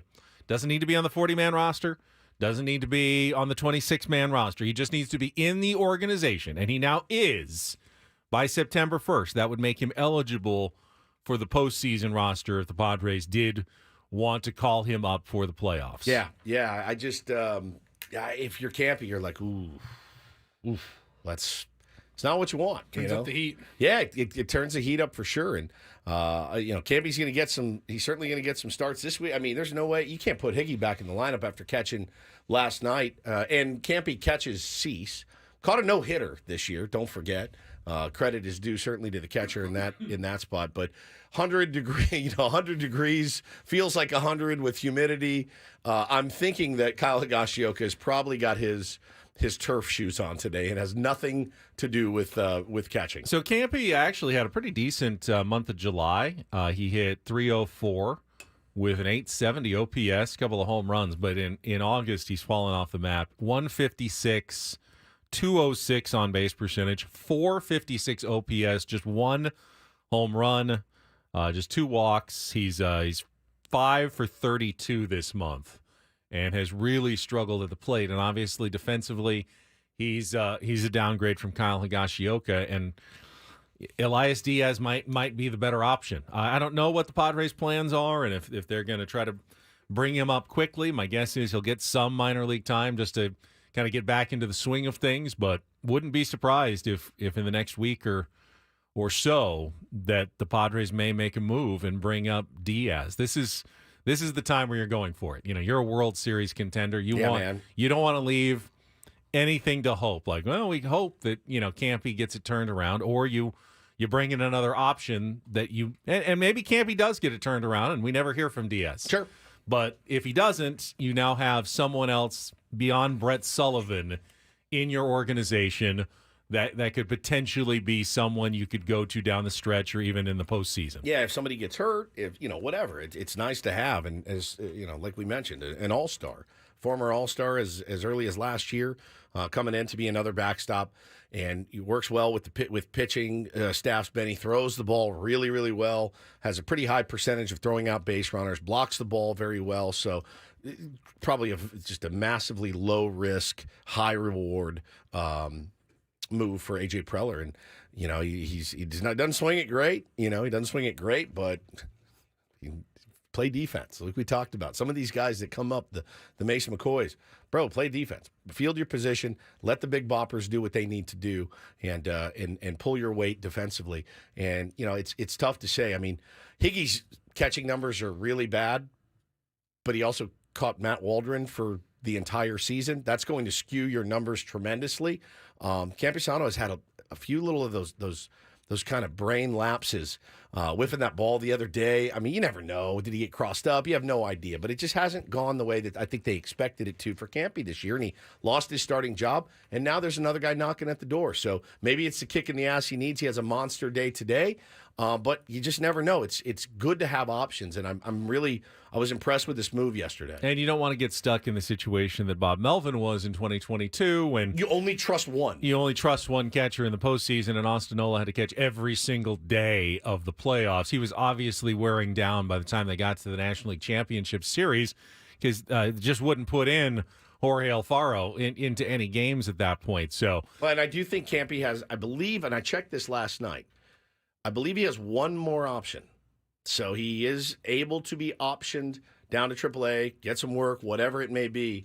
I wish the best for him. I know he's overcome a ton to get up, to be a contributor this year. Again, caught a no-hitter. Like, this is not a personal thing against Luis Campusano. I do not have a vendetta against him. But if you see that there's a better option that can help you go out and win a World Series, it's a cold business, man. We know that. We talked about Jason Hayward last week. It's the home run of the year for the Dodgers, a massive 3-run home run.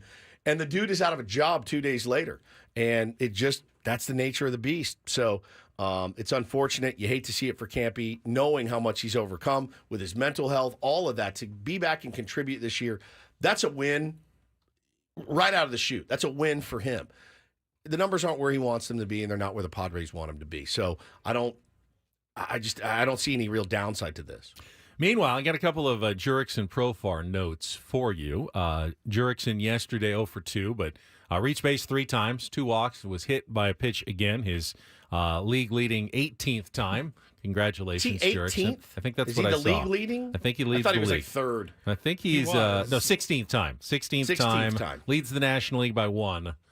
Jake Cronenworth got hit for the 11th time. He's 5th in the National League. But it's funny, they only hit him in the knee. Also, according to Kevin Acee in his newsletter, today, Jurickson Profar will likely earn an extra $250,000, reaching 546 plate appearances. So once he gets to 550, he gets another $250 in incentive money. He could probably get up to 600 plate appearances, which would give another $300,000, adding to his $1 million base salary, another $1.5 million. So good. $2.5 million for one of the most productive players, outfielders in baseball this season. What a steal. Has been absolutely fantastic. But we finally have at least an idea from a baseball insider of what it might cost to bring back Jurickson Profar. Jeff Passan this morning at ESPN.com released one of his insider columns about free agents to be. Starts obviously with Juan Soto, Corbin Burns, kind of goes down the list as premier free agents this upcoming offseason. And his very last one says biggest raise due for Jurickson Profar. Says it's the deal of the winter, the $1 million deal that the Padres signed for Profar. So he's hammering the balls, ranked 10th in slugging percentage, leads the National League in on-base percentage at .388 after his 3 on-base times yesterday. It's ahead of Freddie Freeman, Shohei Ohtani, Marcell Ozuna, Kyle Schwarber. So in total, Profar is having an offensive season right on par with Bryce Harper's. He could spend next season making 15 times what he is this year, is what he said. So I guess Jeff Passan's estimate then would be like $15 million for Jurickson Profar next year. I think we said we talked about it last week. I think everyone came around like 13 to 15. Yeah. So we kind of sort of in line with what Jeff Passan is thinking to try to get something done. Maybe Jeff for Passan Jurickson was listening Profar. to the round That's table. possible too. That's always possible. He's a huge roundtable guy. I don't know what you do. Do you do that now? Do you try to get it done before he hits free agency? Do you just let it play out the rest of this season? I just want to beat the Cardinals tonight. That's all I want to focus on. Okay, Mike Shildt. I just want to beat the Cardinals tonight. That's it. Bill Belichick on to Cincinnati. On to Cincinnati. On to St. Louis. Yeah, we're on to St. Louis. Another game 2. I don't know. I tend to think. I'm sure A.J. Preller wants to beat the Cardinals tonight. Sure. Elias Diaz is not going to do that, but he also has to think about the future. Yeah, but I don't. Yeah, but I don't have to. You can. But I don't have to. I don't You're want not even playing. I don't want to. Doesn't help the team at all for you to just focus on tonight. I played on the round table last week. I don't know what to give Jurickson Profar. I'm also like of the opinion sometimes we've pulled the trigger way too early on extensions. We have done that. They've done both. They've done a good job at locking guys up, and it's not too early though. He's on a 1-year contract. He's on a 1-year deal. I get it. I fully understand, and hopefully a month and a half, 2 months. I have no idea what's in Jurickson's head. I have no idea what he wants for his family. He does want to get paid though. Baseball players do not like to work for less than what they're worth. That's one thing I will say. Jurickson has pride. Nobody does. We all agree that. Who wants to work? work? All agree that. I can only think of a few people that were like, "I'll take whatever you give me just to have the gig," and those people do exist. In our business certainly, but with baseball players, no, they're not gonna take less. Just defer it all, like the Dodgers did. Defer it 10 years down the road. All right, if you were with us earlier, we talked about the heat in St. Louis and how the corn is sweating and making things hotter. Woodsy is going to add to that discussion with another special song. Yeah, I'm going to ruin your day, but this is not AI. This is a real song. This is a real song. Coming up next year on 97.3 The Fan.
We are halfway home on a Tuesday. Ben and Woods, 97.3 The Fan. Great to be here with you. It's our pleasure to serve 5 days a week for you. Try to give you some laughs, make you think about some stuff, make you mad, whatever. Whatever you use us for, we're happy that you do. We really appreciate it. I'm Woodsy. That's Paul Rindle, the executive producer.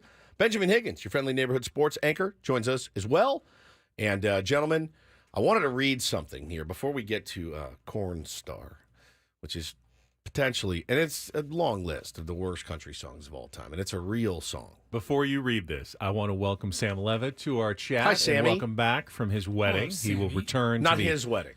The wedding that he attended, yes, over the weekend. He will return to the Padres pre- and post-game show today at 3:45 for Game 2 of the Padres-Cardinals series. It'll be great to have him back. I wanted to start here, though, and it's a little sportsy for the 8 o'clock reset, but I think it made me laugh, and it's painstakingly accurate. And Bob Melvin is not having the greatest time in San Francisco. We remember when he was here, he did his press conference, and he said, I used to look across the field and think, why not me as the manager of the Giants? And they spent a lot of money. They got a lot of guys. Some of those guys they've already moved on from. But Bob Melvin, what's their record right now? 66-66. They are a 500 baseball team. Bob Melvin, what was the Padres record last year? 82-80 at the end of the year, yes. That man has lived in 500 purgatory for about a year and a half. The teams that he's managed have been 500 for, 300 some odd games or something. Almost 300 games. Grant Brisbee, who is a brilliant, brilliant writer, covers the Giants, writes for The Athletic, writes an article last night about, the Giants and being 500. What I wanted to read to you guys was this comment, and I retweeted it last night, and it's so brilliant. Paulie, if you would. Grant said a part in the Giants are 2 pieces of bread with a single cold-cut slice in the middle. No condiments or cheese. This guy, he quotes that, and then he says, I spent a month in jail about 20 years ago. That's one of the things I remember most. Every meal was exactly the same. 2 pieces of white bread with a slab of bologna in the center. Just one slab, nothing more. No mayo or sauce. No cheese, no lettuce. That's a perfect metaphor for the Giants season. Because watching them day in, day out is similar to being in jail in many ways. There's no escaping the mundane boredom of it. Every day essentially feels exactly the same as every other day. You just watch this team because there's nothing else to do. There are plenty of people who constantly talk big about their plans and aspirations when they get out. But it's empty and sad when those dreams usually involve things such as getting cheap drugs. Like how many of us loyal Giants fans try to talk favorably and optimistically about this team. But deep down, we all realize they're beyond hope. If you try wavering from the set routine, it means the guards throw you in your cell, and it gets more boring. Like when the Giants go over 500, then immediately the illusion is broken. They go on a losing streak to get back. You don't have access to clocks or calendars, so you have no idea what time or day it is. You just know exactly what's going to be happening, and you have to try and deal with it. Like trying to watch this team every day. Like the 2024 Giants, being in jail is just boring, predictable, and constant. And it hit me in my gut because that was a perfect explanation of what 2023 was.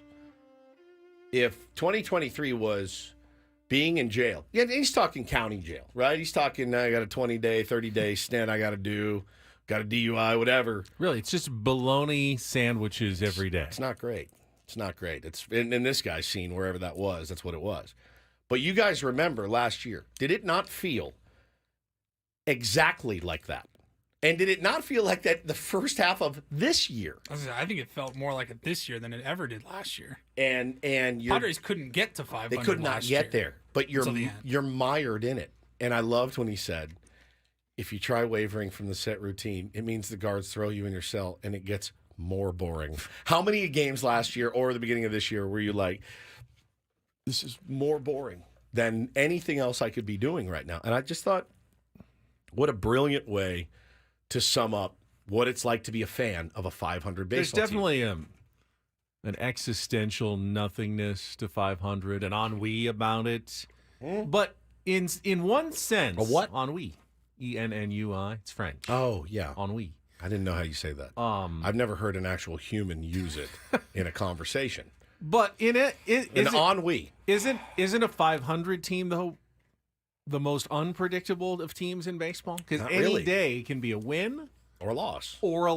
But isn't the same for every team. For a good team, more of the days are going to be wins. You're more consistent. A bad team, more of the days are going to be losses. You're more consistent. But the 500 team is actually the most circus act unpredictable of teams in Major League Baseball. Are we going to get one of those great wins that gives us hope? Or are we going to get one of those terrible losses that steals that hope away? And you don't know which it's going to be. You just know in the end, you're going to end up back at 500. It's just such a... and, Cardinals fans going through it right now, right? With this team being 500 or one game below. Game under now. Yeah, game under now, thanks to the Pods. Hopefully they don't climb back to 500 today. Yeah, correct. And hopefully they mix up the routine in the jail. I just thought it was such a brilliant way to put it. And I read it over and over, and I went, man, you nailed it. You absolutely nailed what it's like to be a fan of a 500 team. And I tweeted, give this guy a job at The Athletic or give him a Pulitzer Prize. Now, Tony pointed out they had a no-hitter to cheer for recently. They did. It hasn't been a completely pointless season for the Giants. Their roster, though, we had a Cy Young last year and a Gold Glove. Yeah, but last year's Padres roster just had more interesting elements to it. More frustrating, I think, because of that. Because of the interesting elements. Giants lineup, it's been a few years now where it just feels like a collection of okay players. They tried to inject some life this year with Matt Chapman, but hasn't really injected much life into that San Francisco Giants lineup. It's a good pitching rotation for the most part, but not great every single day. They just have no signature, Yeah. It's just a team that exists in the Bay Area. Yeah, very much so. Very, very much so. And I just thought this guy summed it up so well. And speaking of Cardinals fans, I tweeted last night, it looks like baseball's best fans took the night off here in St. Louis because there was nobody at that game. I didn't see the final attendance yesterday, but they said the previous couple of games had been the lowest in new Busch Stadium history. I wonder what Old Busch thinks about that. But Busch. How was Old Busch compared to New Busch? Now we were told their attendance on this has got to be tickets sold, inflated, not the turnstile number.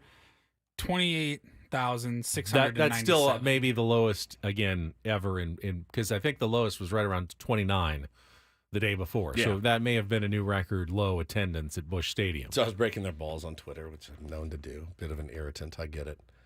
This gal Ashley quote tweeted me and said, "Dude, our corn is emitting buckets full of sweat into our atmosphere, creating excessive heat warnings in the Midwest today. Temps in the high 90s, feels like over 100. We deserve to watch the game in air conditioning." I just wrote back, yeah, that's fair. That's fair. You're absolutely right. And we learned that corn sweats this morning. And then it popped into my head that there's an actual song. This is not an AI-generated song. This was a song that was played on the radio, and it's a real thing. I wonder what genre a song about corn is coming from. Probably hip-hop. Emo. Yeah. Yeah, hip-hop. Maybe the blues. The blues. I'm going to need you to work up a corn song about... I'll have it in 30 seconds. I need a blues song about corn, ASAP. But this is a real... Who is the artist here, Paulie? This is Craig Morgan. Craig Morgan. And the title is Cornstar. Cornstar. It's the worst thing of your life. I already hate it. Here she comes. Oh, here she comes. She loves green and yellow. She loves green and yellow, like John Deere. This is embarrassing. She's not the kind of girl you meet on the corner of Hollywood and Vine, but you might bump into her on aisle 21 at the farmer's feed and supply, with a bag of seed on her suntan shoulder, cut-off jeans and a tight tank top with a big red mower on it. I hate you wanna be a farmer, don't it? No. You won't see her in the centerfold of Playboy magazine. No, she's too busy getting dirty unbelievable, man. The talk of the club at every county fair, y'all cornstar. Blue ribbon winner for the last 5 years. They cut a 4-lane highway right through her pasture, blaming on progress and moving traffic faster. But everybody knows the only reason for the road was to see her chug-a-lugging on the top of that tractor. That's the only reason for the road. It's real, man. That's a real story. No, See her it's not chug-a-lugging on the top of that tractor. That is absolutely... She's a corn star. That's absolutely real. A corn star. Sorry to steal KSON's thunder down the hall. Sorry about that, fellas, ladies. So bad. Hey, it wasn't the worst thing I've ever heard. Are you out of your mind? I want to talk... Had a bit of a toe-tapping beat. I want to talk. Joey said, this is your culture, Woods. It's not. I've never farmed anything in my life just because I'm from Texas. I have I'm the least. You guys know this. I want to talk about your use of ennui again. Somebody in the chat thought you said on wheat. I've Jersey Mike's. This is a corn segment, not a wheat segment. I've seen that word before. Never knew what it meant. Thought it was pronounced NY. NY, like the NY Mets or the NY Yankees? ENNUI. Ennui. A feeling of listlessness and dissatisfaction Ennui. arising from a lack of occupation or excitement. So you're out of a job? Ennui. Ennui. What? It's kind of a nothingness. Ennui. Ennui.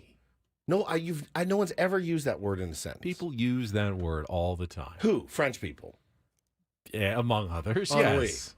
Do you know what this is? Today is also National Pots de Creme Day. Do you know what a pot de creme? It's pronounced. Listen to this pot de creme. Is it really? Yes. It's not pot de creme. It's just pots. Pots de creme. It's a pot de creme. National pot de creme. It's a pot of cream. Is that what it is? Translate it, yes. It's a pot of cream. Do you hear the disdain, Paulie, in his voice? It's furious. It's French fancy pudding is what it is. It's a pot de creme. It's what we like to, if you want to eat something that's like pudding, but you don't want to say, hey, I'm serving you pudding for dessert, you say pot de creme. It's much fancier. You can charge more for it as well. If you go to, steakhouse for dinner and they have pudding for dessert, you're going to go, why is this $12? But when they call it pot de creme, you go, oh, yeah, I'll pay $12 for that. You've never seen that either. He is the fanciest guy I've ever seen, ever. And he was so smug when he said it. There's nothing fancy about knowing words. They're French words, though. You're not French. Ennui, pot de creme. Right, look in the chat. You know that word, right? Jeffrey's word, say... Hors d'oeuvres. Hors yes. d'oeuvres. That's a French word. I know that word. So it's French for appetizers. It is. But we say hors d'oeuvres sometimes. Does that make us too French? No. Too fancy? Right. Fromage is cheese. It is. Yep, I knew that. It's very... The French know their food. They do. It's some of the best I've ever had. Well, thank you for indulging us. We had to get that Corn Star song in. Don't know how well it did on the charts or anything, but it ruined my day. I'm sorry that it ruined your day. Blues corn. Summer sun is beating down. Ground is cracking, fields are brown. This is so weird how they do it in 5 seconds. Sweating corn in St. Louis town. Wishing rain would come around. Is that John Mayer? Might be better than Cornstar. Oh, it's way better. Heat waves rise, the sky so clear. Sweat drips down, got no fear. They do this. I don't know. Corn is whispering in my ear. Corn is whispering in your ear. Tales of harvest near. Here's the chorus. Oh, the corn is sweating out. In the heat, it won't back down. St. Louis fields are golden crowns. Sweating corn, the talk of town. And our transformation from Padres station to fully AI-generated music station is complete. Somebody said Ben is a real smug merchant. He is very smug. It's not my best quality, but it does It does pop up from time to time. I'm not At least not you going to deny that. At least you own. Yeah, as Adam says, corn plays here on 97.3 The Fan.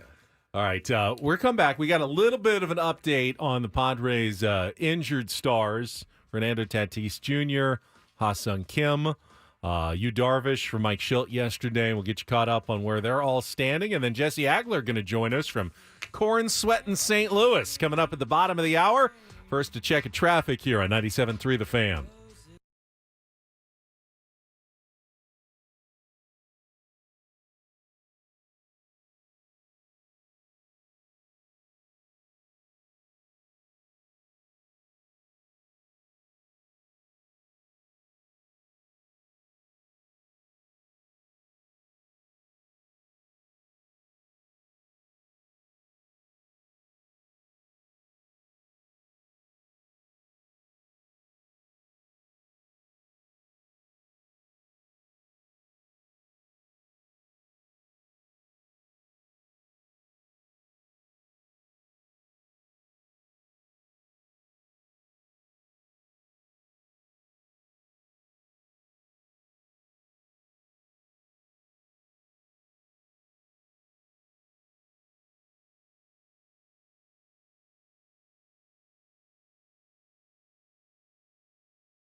Well, I've always been accused of being somewhat corny, so this seems appropriate today. Yeah, it does. The show has turned into corn talk, and it all started with the corn sweating in St. Louis, depressing the attendance at Busch Stadium, leading to heat and humidity for the Padres' 4-game series against the Cardinals. Well, and then everyone in the chat started doing like Jake Cornenworth. Well, that's perfect. Yeah, the corn zone.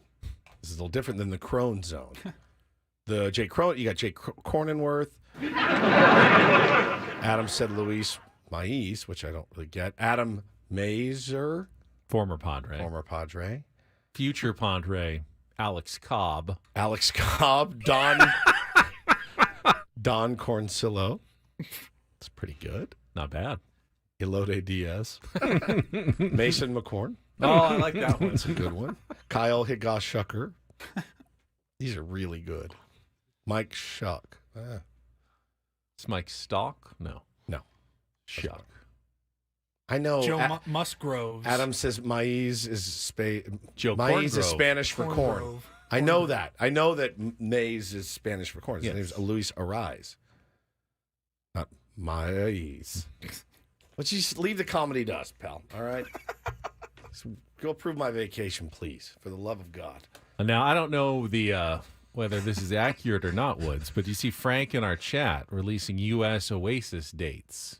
Wait, where? It may have just come out, starting, Soldier Field. Oh, that's what I saw yesterday. East Rutherford. Okay. Leaked. That's the leaked one? Leaked Yeah. dates. Rose Bowl in late 2025.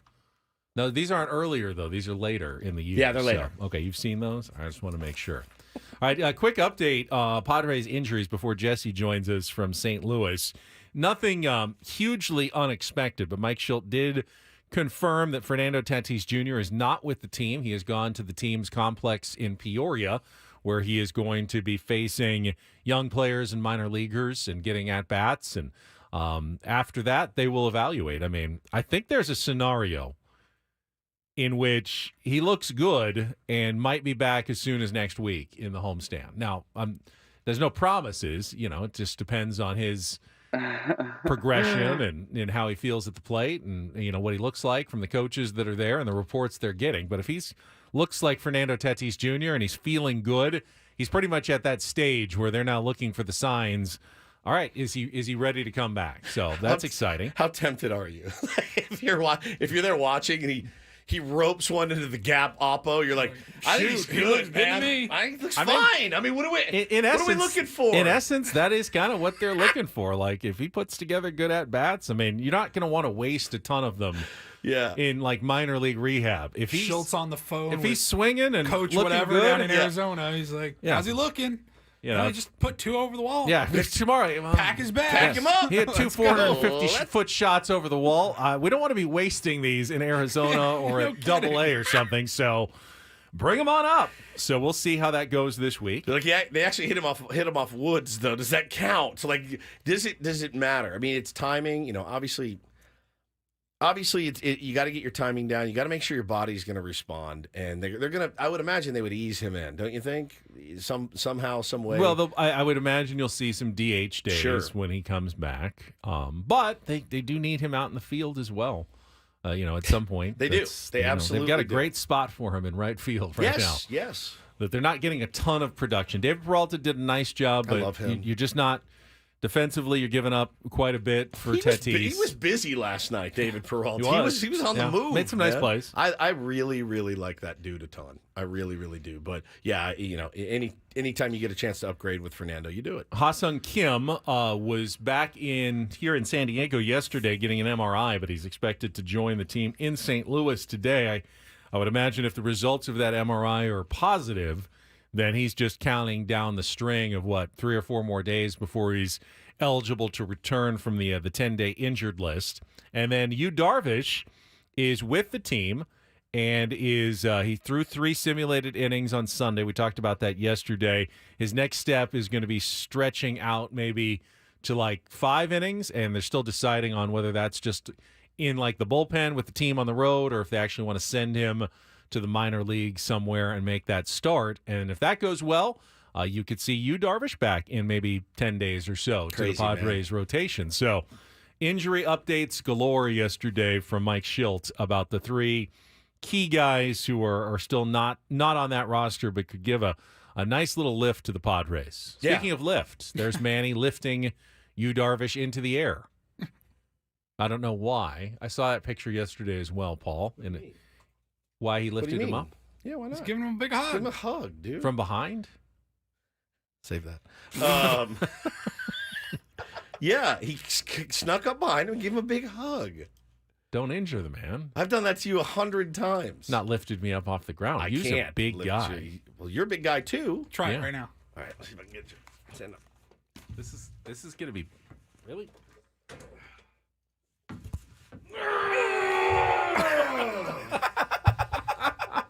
I've never been lifted so high off the ground Have before. you not? Not since you were a little kid. Since I was a little kid. I think I hurt my Did back. you hurt your back? I think I'm on the 10. I think I'm on the 10-day IL. Yeah, that looks like Manny crept up and just got him, and they love each other, man. Oh, that did hurt. You should try that with Jesse. He's a lot smaller than me. You are dense. Yeah, Dense. Like you're not. It didn't. No, there's no no, fat. even- It's like he's like a tree trunk. STFatloss.com. I just kept the good stuff. Rock hard, man. Woo. Oh man. All right. I was supposed to do legs today. I don't think I need to now. I think I'm good. I got one big power lift, and I think I'm fine. All right. Excellent. So hopefully Jesse's in some air conditioning somewhere. We will chat with the voice of the Padres coming up next here on San Diego's #1 sports station, 97.3 The Fan.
This hour on 97.3 The Fan is brought to you by Floor & Decor. Unbeatable prices, unmatched in-stock selection. Floor & Decor has more styles of laminate, vinyl, tile, wood, and stone for anyone looking for the right look at the right price. Your next beautiful space is at Floor & Decor. Floor & Decor, unbeatable prices, unmatched in-stock selection. Well, as I said, I just hope he's in some air conditioning somewhere. Oh, God. Jesse Agler will join us right after this check of traffic on 97.3 The Fan. From the 97.3 The Fan Traffic Center, here's Kelly Danick. Traffic is sponsored by Hold It Contemporary Home. Just a couple things to mention here. Cordell and Cordell traffic cam shows that collision has cleared on eastbound 8 near College. We are still seeing some residual slowing, and you will still find Claremont Mesa Boulevard shut down in both directions between the 805 and Limerick, all due to investigation of that deadly collision that happened late last night. We've also got the westbound Claremont Mesa Boulevard off-ramps of north and southbound 805 closed at this time. Join Hold It Contemporary Home for their giant tent sale in Mission Valley this Labor Day weekend. Save big on Italian designs, including living, dining, bedroom, and outdoor furniture. Visit holdithome.com for more details. And see you in their parking lot this Saturday through Monday from 9 a.m. to 4 p.m. And Kelly Danick with Ben and Wood, San Diego's #1 sports station, 97.3 The Fan. Don't know how I missed that. That would have been easy. Floor and Decor. Zach just said, almost laid me out. God, you guys are on fire, man.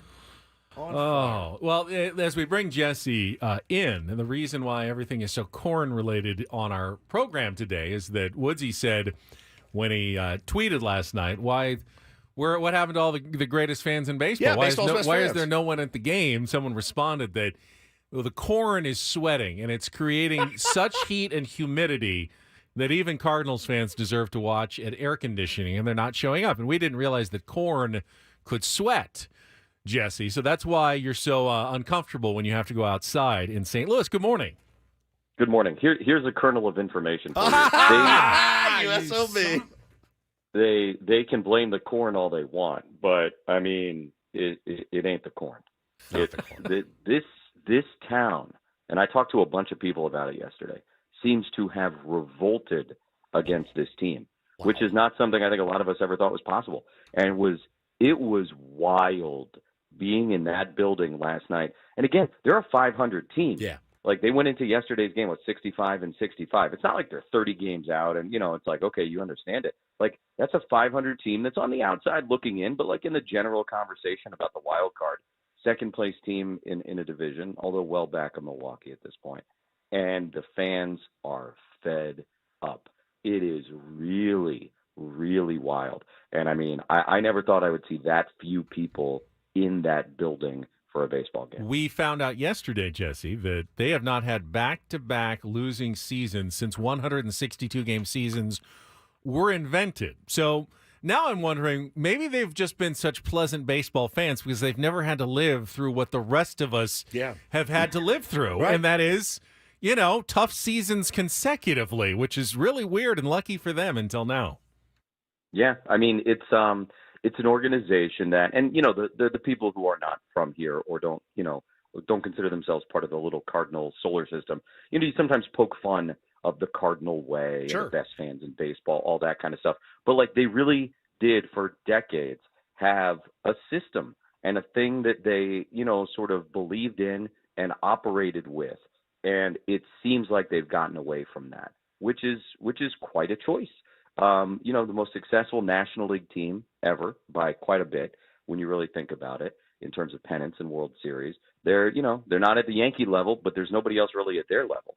And to say, you know what, we're going to be in charge now, and we think we're a little bit smarter, than everybody else who's been here. We're going to do things differently in our own way, and then to have really abject failures coming out of that, and to continue to say, no, this is the way we're going to do it. The Mike Shildt thing still burns the fans here. There's always stuff that goes on behind the scenes that we'll never know about. So I don't want to oversimplify something like that. But I mean, he was a winner, and that's what it's about, is winning. And, I think the fans here, that was maybe one of the, I don't want to say last straws because I don't think we're at last straws yet, but that was definitely one of the contributing factors, it seems, for this fan base to kind of look at the people who are running the team and being like, what do you guys got going on here? What's your plan? And then to come out and kind of have the struggles that they have had, it's you're entitled to bad years. Don't get me wrong. You're entitled to bad decisions. Every team has that. But to see this fan base turn on this team in this way, I'm telling you, it's borderline unbelievable for me. That's wild, man. And you know, I was thinking about it last night, right when I put the broadcast on television. That it's like one of the first things they said. They were blown away. Mud was like, I can't wrap my head around this. And I did see a lot of the Shildt discourse on Twitter as well after the game of like, hey man, you guys thought you were smarter than everybody else, and you went and hired Ollie Marmol. He's not very well liked at all in St. Louis. It's just pretty nuts how, you know, what can change in a couple years, Jesse. And then you watch like, man, I always loved Paul Goldschmidt. I really did. What an elite hitter he was. It's wild to watch him scuffle and not come through. His batting average, I think, with runners in scoring position is in the. It's got a 1 in front of it, which is just hard to wrap my head around. 162 going to play yesterday, although as I was saying that, he had an RBI single, of course. And you know, he's the one, you know, that jumps off the page because, you know, you can talk about the front office, you can talk about Ollie Marmol, but if Paul Goldschmidt was hitting around 300, you know, maybe things are very, very different for them. Not to put it all on one guy, but you know, that's a good reminder. And you know, Matt Olson is another one this year who had, you know, MVP, led the league in everything a season ago. Terrible year, and it's just a really good reminder about baseball that, you know, we saw it last year with some of the Padres. You know, you think, all right, slow start, he'll get it going. Sometimes you just don't. And, you know, maybe it's injury related. Sometimes there's a mental thing going on. Sometimes it's just one of those years. And yeah, for Paul Goldschmidt to come into play on August 27th, hitting 227 is jarring. You know, I mean, even last year, which was, you know, maybe something of a down year for him, still had more hits than any other Cardinal, still had more walks than any other Cardinal, still had 31 doubles to lead the team. And you're like, all right, yeah, Paul Goldschmidt, 35 years old, he's got it. You know, now he's about to be 37.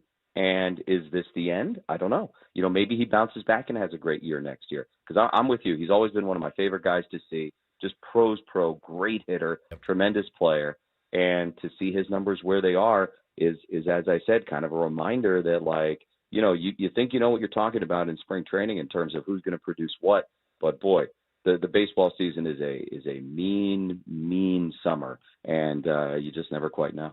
Talking to Jesse Aglier here on 97.3 The Fan. Thanks to Goose for that. Aglier. Ear of corn. Aglier. I was like, what? On 97.3 The Fan. Now, it's hard. That was amazing. There you go. Oh, they can't stop. It's hard to come up with things to say now about Jackson Merrill, questions to ask about Jackson Merrill. He's just continuing to do amazing things. But I thought this one was interesting yesterday. He was facing Kyle Gibson for the second time, homered off him way back in April. And I saw that, you know, Gibson got him on the first at-bat, made an adjustment, and then Jackson comes back and readjusts back in the next at-bat. Really good with the bases loaded, pressure situation. The fact that he has been able to do that, Jesse, so quickly in his rookie year, that's something that you don't often see from players until they get, you know, several years into their big league career. But he seems almost adjustment-proof at this point. Oh, I hesitate to say that because it feels like a dangerous thing, but it does seem that way. I mean, it's hard to argue with your point. You know, Mike Shildt said, I think it was yesterday, he just has this ability to slow things down. And as you said, it's kind of one of those things we generally say about guys who have, like, you know, been around 6-7 years in the big leagues and have kind of been through all these scenarios and have learned lessons the hard way. And he's out there doing it as a 21-year-old, you know, in August of his first major league season. You know, the thing that impressed me most about that at bat, and you're right, the adjustment was great and kind of playing the cat and mouse game with Kyle Gibson. But it was, you know, he had hit the walk-off home run the day before. You're up in a bases-loaded situation. It would be very easy for any hitter, particularly a young hitter, but really any hitter, to be like, I am going to hit this ball 1,000 miles out to right field. That's what I want to try and do. And what did he do? Just sliced one the other way. And that has been the MO of this team and of Jackson Merrill all year long when they are at their best. And they've obviously been at their best for quite a while now. It's just never trying to do too much at the plate. And it is so impressive to see it, again, especially from a guy that's 21 years old. But to be in that moment, not let it get away from you. And you know what? Perfect. Bing, the other way. 2 runs come in, and that was pretty much it. I mean, it's been remarkable watching the difference in the offensive approach this year as compared to last year, the sort of buy-in that they've gotten from everybody on the roster. You add in guys like Solano and Arise, who are sort of naturally that way, and that's why this team is so much better with runners in scoring position. That's why this team is so much better in, you know, close games. clutch spots than they were a year ago. And to be able to do a literal 180 in a season is pretty incredible. And, endless credit to Victor Rodriguez, endless credit to Mike Shildt, endless credit to the rest of the hitting staff and all these players for kind of sticking with the approach, staying disciplined.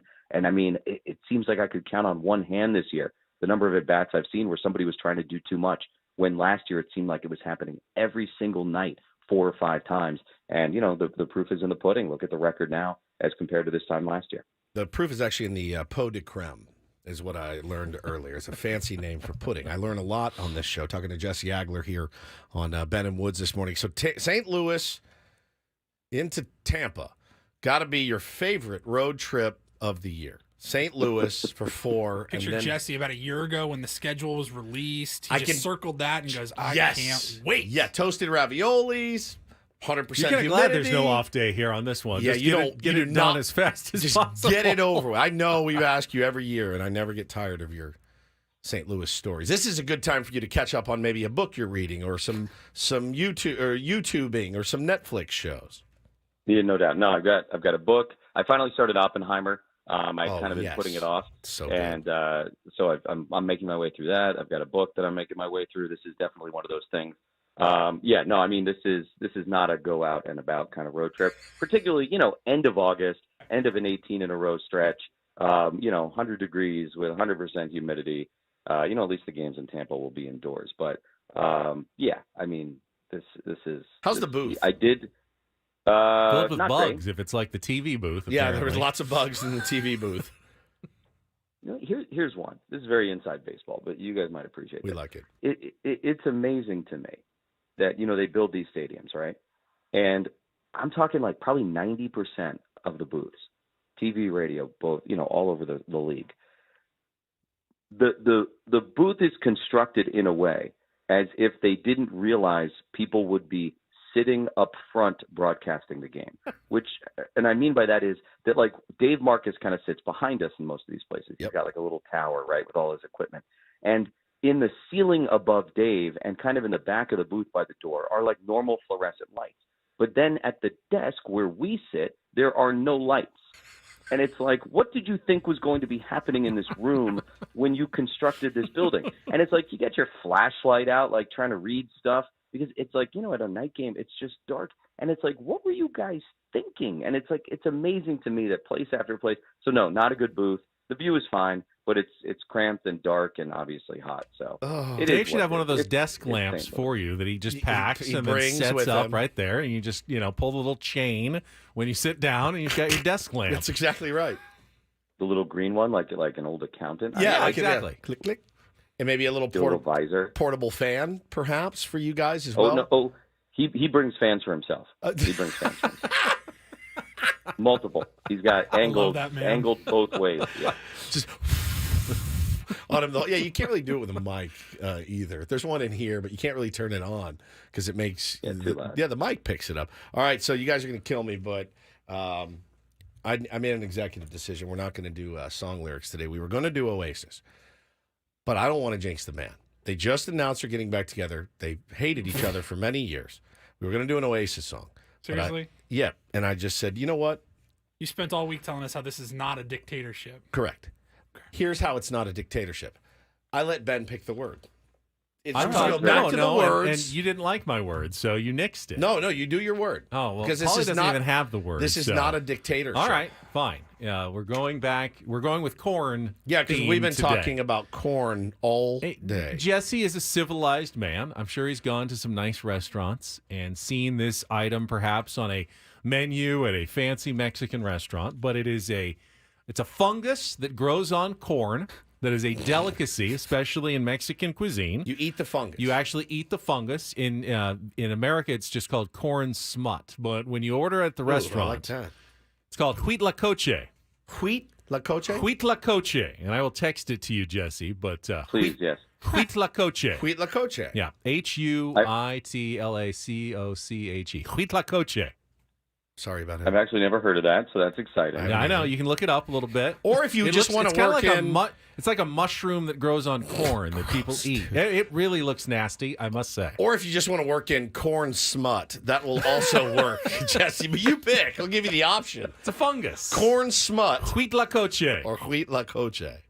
Have you ever actually eaten it, Ben? I have eaten it. Of course he yes. has. It's the Mexican truffle, as Ray points out. It's a very high-end gourmet ingredient that you'll find only in the finest restaurants. Huitlacoche is today's incorporator word.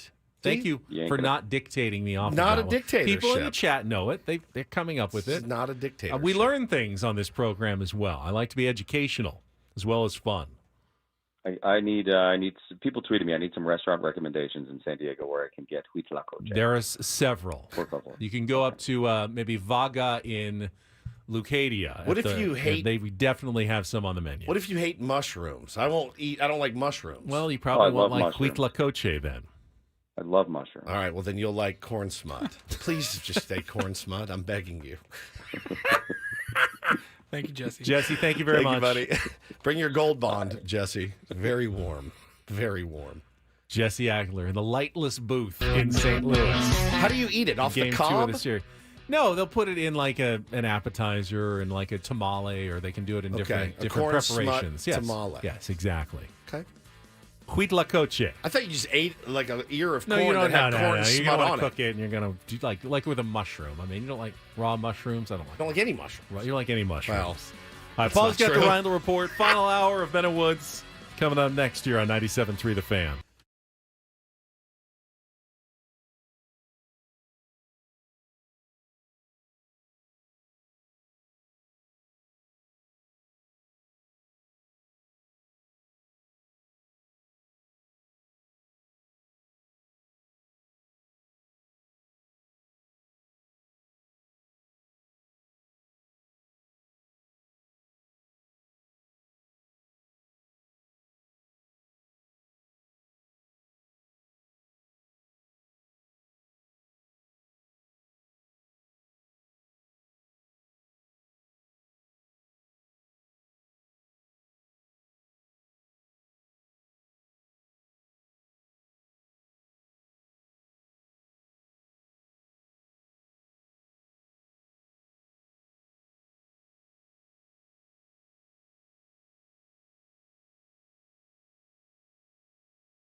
It's a good time of the year on the sports calendar. Welcome back. Final hour of Ben and Woods. It is a good time of year. It is. Yeah, college football starting. College football week 1 this week after the week 0 games earlier. Got the golf playoffs wrap up this weekend with the Tour Championship. Good luck to friend of the program, Xander Schauffele, who will start in second place. Remember, it's the staggered start. So Scotty Scheffler, who's number 1 in the FedEx Cup standings, is at 10 under to start the tournament. Xander Schauffele is at 8 under to start the tournament in second place. Then Hideki Matsuyama will be third at 7 under. And Keegan Bradley, who won this weekend at the BMW Championship, which was a pretty cool story, actually, Woods. He'll start fourth at 6 under. Keegan Bradley was the last player to get into last week's tournament. Only the top 50 made it in, and he was at 51, and he was done with the FedEx St. Jude Championship. His round was over, so his season was over until Tom Kim finished bogey, double bogey, bogey to drop out of the top 50 and put Keegan Bradley in at number 50. And then he used that opportunity, went last week, won the tournament in Colorado at a course that was over 8,100 yards long, but with the elevation, they were like hitting the ball 400 yards off the tee.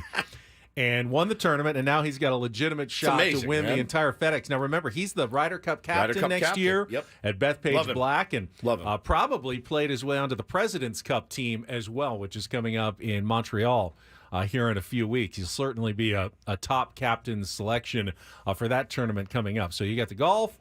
Obviously, the NFL season starts next Thursday. Yeah, next Thursday. The preseason's over, though, so they got the kickoff game with the Chiefs taking on. Who are the Chiefs playing in the first game this year? I don't even know. They've got the Thursday night opener in Kansas City. And then Friday night next week, they're playing in Sao Paulo, Brazil. That second game. And then the first full weekend Sunday games with the Red Zone and everything kicking off a week from Sunday. So... And then, of course, baseball pennant races, and it's crazy that it's a busy time on the sports calendar right now. I mean, this is the year of the playoffs in college football. Ravens and Chiefs. Ravens Chiefs. That'll be a good one.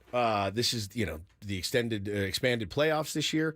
You've already had a top 10 team go down. Ravens. Chiefs Ravens. Yeah, we just said that. He just said that. It's fine. He was looking it up. He was asking me. I looked it up. Ravens. Ravens, by the way. Top 10 team already goes down in Florida State. But yeah, man, you got 12 teams basically competing this year. But you know what's great about that? Florida State, remember last year? They're not dead. They won all their games. They didn't even make the playoffs. Yeah. Now they can lose, get bodied. Yes. Still come back, win their conference, and go to the playoffs. Correct. 12-team playoffs. You're not dead. You shouldn't have a system where you lose 1 week in Dublin, Ireland, and your season is over. Which last year, if they did this last year, was over. Their season was over anyway. Was actually over. It was over even though they won every game. We didn't know it at the time, but it turned out their season was over before it even started because you're Florida State, you win every game, and you can't even get into the playoff.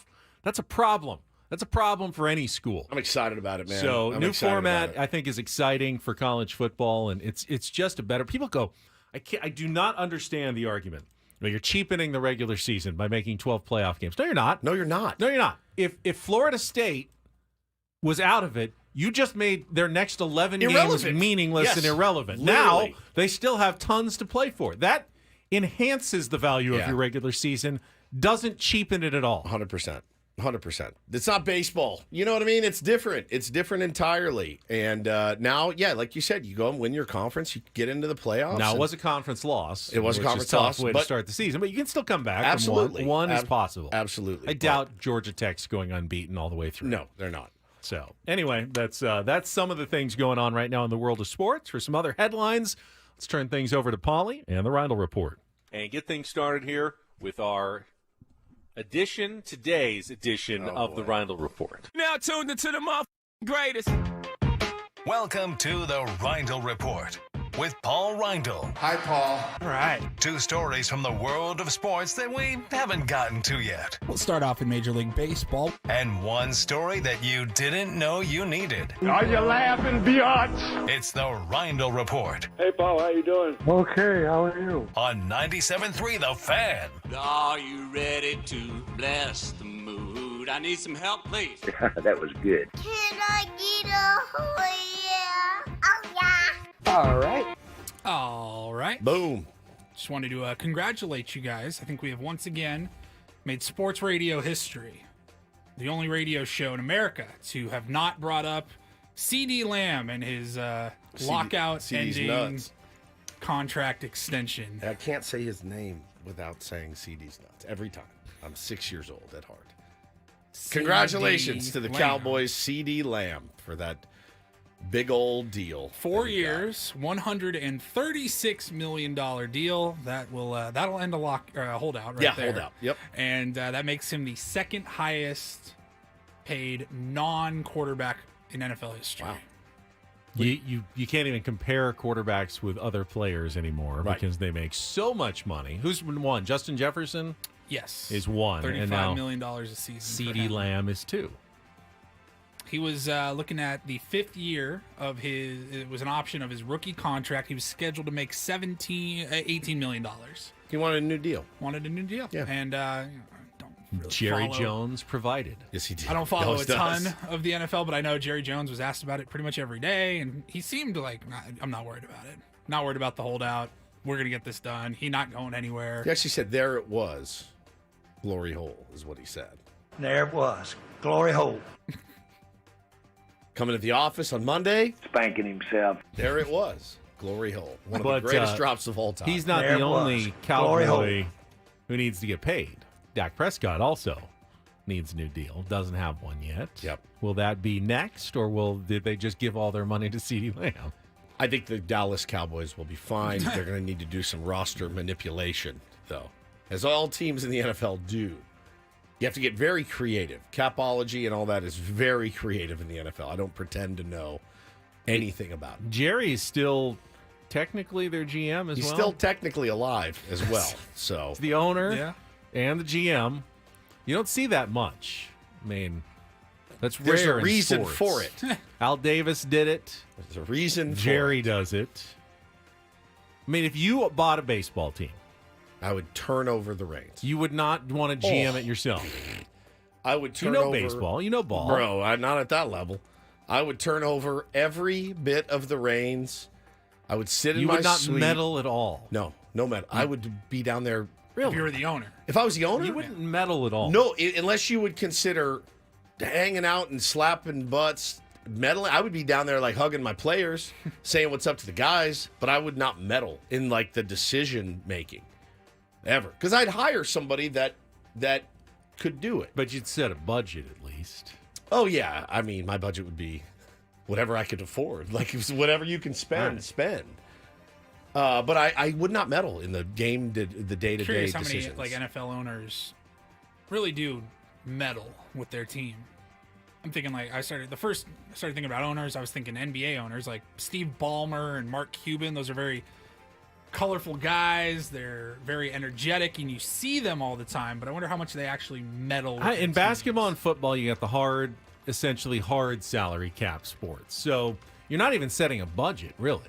You're giving someone full authority just to put together the roster based on how much they're allowed to spend. In baseball, the owner at least has to come in and authorize, all right, I guess we can spend a little more for this guy, or I want to keep it at this level. I mean, the owner has to say something about both that. ends of the spectrum in baseball, whether it's Steve Cohen, Peter Seidler types, or John Fisher, Dick Manfart. Yeah. They do set the tone for their organization more than I would think an owner in the NBA or NFL does. 100%. Yeah, I mean, I think, you'd like to, well, I mean, you'd like to think that you wouldn't, but I also don't think it's bad if you're the owner to check in with your manager once a month and say, hey, what's going on with this guy? You know what I mean? Like, I don't think that's meddling. No, Peter Seidler did it well. Yeah, he did. Had check-ins and all the time. Just conversations about life. I also wouldn't disappear. I'm not the Mariners ownership where I'm in Japan. We write the check and I'm done. Like, send me my checks. I would be involved because I would love the team. I wouldn't buy I wouldn't buy anything unless I didn't love it. Love it. Not for that price. Not for that price, right? Knowing what you can make back, I still wouldn't, and what its valuation would be. I mean, I would absolutely have to love something to buy it. All right, moving on. Like those T-shirts you buy sometimes late at night. Which T-shirt? Which is the one that you were wearing last week? That you bought on Ambien. Which one? I don't know. You have so many. I have so many Ambien purchases. purchases. So you didn't have to love it to buy it. You either have to love it, or have to be, or you have to be on Ambien. On Ambien to to get it. Yes, that's exactly right. I just bought a baseball team on Ambien. Good luck. All right, so in college sports, we're still kind of navigating the NIL life that we now live in.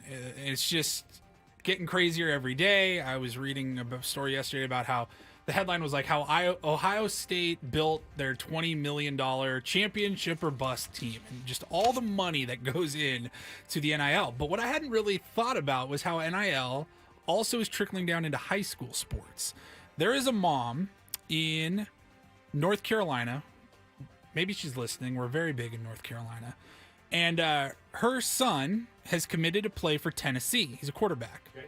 He is the number 32 ranked player in ESPN's junior class, and he's the number 4 passer in his class. And she is suing the state of North Carolina, saying that they put in a rule that high school kids cannot profit off of their name, image, or likeness, in which he's had several opportunities as a high school player already. And she is arguing, or her attorney is arguing, that NIL was put in place to promote athletes and allow them to cash in on their success so far, and it's not allowing high school students to make any money. I would like them to be able for Bo to cash in on his NIL Little League. I think she's got a case. I do too, actually. They adopted this policy in June, which blocks public school athletes from making money through the use of their name, image, and likeness. Was there ever even a rule? The only rule against it in high school was that if you were taking money in high school, you couldn't get a college scholarship anymore. But now that there's NIL in college, there shouldn't be anything stopping high school kids from taking advantage of their name, image, and likeness. Right. Her attorney says the State Board of Education was asked to create rules allowing public high school athletes to use their NIL. It was not empowered to ban it. We look forward to correcting the State Board's error and to help our client benefit from the incredible value and opportunities his hard work and commitment have created for his name, image, and likeness. I mean, in high school sports, you already have, private schools that recruit top athletes to come and play. That's been going on forever. There's no change. So, if someone wants to also have them sponsor their tractor dealership or something, then I guess they can do that if they wanted to. I don't know what the return is. I mean, are you going to buy something because a high school football player is endorsing it, Woods? Probably not. Probably not. Probably not. So I don't know where. There's a ton of market for this. Well, hang on, though. All right, so the Irish have a kid that's still in high school. Deuce Knight is one of their recruits. And he was showing all his stuff. I'm like, if he had a T-shirt, I would buy it. So I just changed my mind. I think I absolutely would. I think I absolutely would. Deuce Knight, I love this kid. He's on Twitter. Follow him. If he had a Deuce Knight Shamrock shirt, I mean, bro, I'm all if they over. sell 1 million T-shirts, if they sell 5 T-shirts, Right. whatever. They should be allowed let to. them do it. I have no problem with that, especially with what we're seeing now in college. I think that's unfair. Yeah, that's fair. All right, finally, I think this is unfair. Oh, boy. I can't believe this. This is kind of echoing something we talked about maybe last week. I told you I watched that new Twisters movie. It wasn't the sequel. It was the remake, I guess, a reboot, a reboot. It was terrible. It was not good. And, apparently we're just out of ideas, and we're just going to... We have been. We've been Here's here for a while. Cornstar from Ben and Woods. Yeah, we'll make our own cornstar. So I got a new movie coming out. It is a remake of the 1987 classic. Labomba. Labomba! They are remaking Labomba. Labomba was a good movie. Labomba was a brilliant film. Yeah. Brilliant film. Was that Lou Diamond Phillips? Why aren't we just leaving this alone to stand on its own 2 feet as a really brilliant film? Isai Morales as Bob, one of the best characters I've ever seen, ever in my life. Not my first or my last. Variety Just had the story amazing. yesterday. Mucho Mas Media and Sony Pictures have teamed up to develop a remake of Labomba based on the life of rock and roll legend Richie Valens. I'm going to watch it. I will absolutely watch it. The new one? Yeah, because I want to see how bad it is. But it was such a good movie that you don't need to remake all of these. Also, is there such a fervor for Richie Valens and the Big Bopper and all of that? Is there such a fervor now in 2024? I'm curious which band is going to play the music. Because remember, Los Lobos killed it when they took the mantle of having to play Labomba for the movie, and it made the song popular all over again. What was that, late 1980s when that came out? 85, Paulie said. 85? 87, the movie. 87. Oh, 87. Yeah. So now you're going to need a new band to be the new Los Lobos that plays the song again for the new Labomba movie. And it's... Luis Valdez, he was the writer and director of the original movie. Okay. He is on as an EP for the new one. I have Oscar-nominated writer Jose Rivera It's like to write the script. Maybe a modernized... And that's about all we know. Don't know when. Don't know who's starring in it. I would imagine Glenn Powell, since he's in every sequel. Glenn Powell is in it as Bob. You got screwed, blued, and tattooed. I was a kid. It came out in 87. I was 12. It was -3. It came out, and I was 12 years old. And when Bob, his brother, came on the scene, I was like, whew, that guy's as edgy can be. Starting fights at the dance. I mean, taking him down to TJ. Like, it's the spirit journey he goes on. I mean, it's such a great, great movie. I'm going to show my kids that movie, like, this weekend. It's so good. People got mad yesterday when I spoiled the end of season 3 of Ted Lasso. Yeah, if they haven't seen it yet, am I going to spoil Labomba's ending? And the plane crashes. They all see, now, pass Woods, away. you just gave it's it the away. day the music dies. Everybody dies. Yeah. At the end of Labomba. You know who didn't get on that plane? There was someone, right? Yeah. Who? Someone. Waylon Jennings. Wow. Waylon Jennings was supposed to be on that plane, and I think he was ill. So he's the Big Bopper. Yeah, Buddy Holly. And Richie Valens. Brutal. Yeah. Brutal day for the music world. The day the music died. And Richie Valens, though, the movie about him not wanting to fly and being afraid of flying and all that was all real. And Waylon, I think he was ill or gave. Oh no, they did the coin flip thing in the movie. Yeah. And that's really what happened. He lost the flip. And he's like, damn it. All right, I'll ride the bus. Waylon Jennings, we would have been deprived of Waylon Jennings for all that time like we were the rest of those three guys. So, all right, I'm going to watch it. I'll see what happens. Okay. Maybe I do have a fervor for Labomba in 2025. And that's our Rindle report for a Tuesday. This is going to be Carry On My Wayward Son. They'll be truthing you are gone. That means? I know what that means. That's our sounder. Yeah, if you were paying attention earlier. Now's the time to call 833-288-0973. Your chance to win tickets to Kansas at Humphreys on September 22nd. Paulie will answer those calls during the break. I had a lot of Twitter interaction the last couple of days after an idea, and I have no idea how serious this idea was floated, about a major sporting event coming to San Diego. Did you see this? I saw this. I saw some people were mad at you. Some people agreed with me. Yeah, but, this is interesting. I will bring that up when we come back with Bennett Woods after traffic on 97.3 The Fan.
I know some of you are going to be mad about this, but this contest was conducted fairly and equitably. And Diesel called in and won the Kansas tickets. Paulie also got made in. Diesel a mod in our chat yesterday. But he's unpaid. He's not an employee of Odyssey. He's fully eligible to win, and he's the one who called in successfully and won. It would really be unfair not to give him the tickets. He was the rightful winner. He was of the right tickets, winner. And there was no reason to exclude him from the prize. We didn't give him any favorable treatment. I mean, you did, making him a moderator, but that doesn't count with this. This is. I asked the dictator. I'm like, should we just make him a Give me mod? Small break. I said, go ahead. I like to empower my people to make their own decisions. We'll keep listening to the sounder. We'll have another pair of tickets to Kansas to give away tomorrow to Humphreys. You can get your own tickets, of course, to Kansas at Humphreys at Ticketmaster.com. Speaking of tickets and events coming to San Diego, so I saw this tweet over the weekend from Adam Stern. He's a motorsports reporter for Sports Business Journal. It says San Diego has emerged as one of the cities where NASCAR is interested in hosting a future street race, per sources, as the sanctioning body continues to explore the concept across America. All right, so like a yes, F1 street Vegas. race. Yes. So I saw your reaction, and I saw yours on Twitter. Vegas and San Diego are not the same. We could do this and make it incredible and cool. Again, not an F1 guy, not a racing guy. Vegas looked incredible and cool. But the stories that you told when you came back from the locals, the cab drivers, the Uber drivers. Every single person was they were like, this is a nightmare. Out of here. So I think, but you do that and you learn from it, right? And learn not to make the same mistakes. I personally think it would be awesome. I think it would be awesome, awesome, awesome. It looks cool. It sounds cool. This is a great city. We don't get enough attention as far as I'm concerned. So I think, now I say that. Can they race over the Coronado Bridge? Because that would look That cool. would look really cool. That would look But, I mean, really listen, cool. and I do understand this. I also say this from the perspective of someone who lives somewhere that is nowhere close to where any of this is happening. Right. I will not be inconvenienced in the slightest. That was my biggest concern. I kind of said hard pass. I want to keep an open mind because there were some people who responded to me and said it won't be like Formula One. They had to close down the strip for months to repave it, make it okay for open wheel racing. This is different. These are stock cars. These are NASCAR. It's not F1. Okay. No, this is NASCAR. NASCAR. And they said it won't be nearly as involved in terms of what they have to do. Obviously, they'll have to shut down some streets for a couple of days to set up the course, and like they do with the rock and roll marathon and everything. But we get through that okay. Yeah, you get through so it. I want to try to keep an open mind, but I'm really curious as to what San Diego really feels about this. There are NASCAR fans here, obviously. The home of Jimmy Johnson, who is one of the legendary kings of the sport, 7-time NASCAR Cup champion from San Diego. We've never had a race, obviously. The closest was Fontana, which they don't do anymore, so Southern California has really been cut out of the circuit. But I know tons of people who would go up every year, went up to that race in Fontana and are big fans. And I just don't know. Would there be a lot of interest if a NASCAR street race? Now, some of the NASCAR fans go, the street racing is kind of boring. It's not like F1.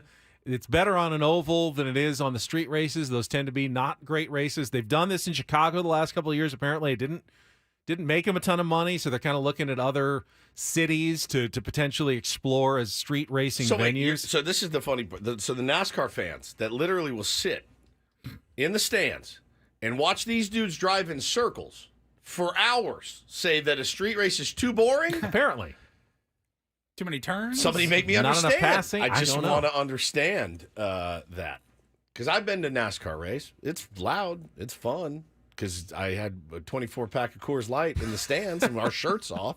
Do they just give them to you as you walk in? You got your ticket. Here's your case of beer. No, you just bring your own beer. We had a blast. It was one of the better days I can remember. But after a while, it's a bit tedious, I'd say, a little monotonous. But I think, those people would say watching a baseball game is tedious. So nothing in the story said where exactly they would want to put the course. I would think, somewhere in the city, yeah, it would be like the downtown, city Harbor red. Drive. Where are we thinking that we're going to put this race? Again. What are we shutting down? For how long? What time of year is it?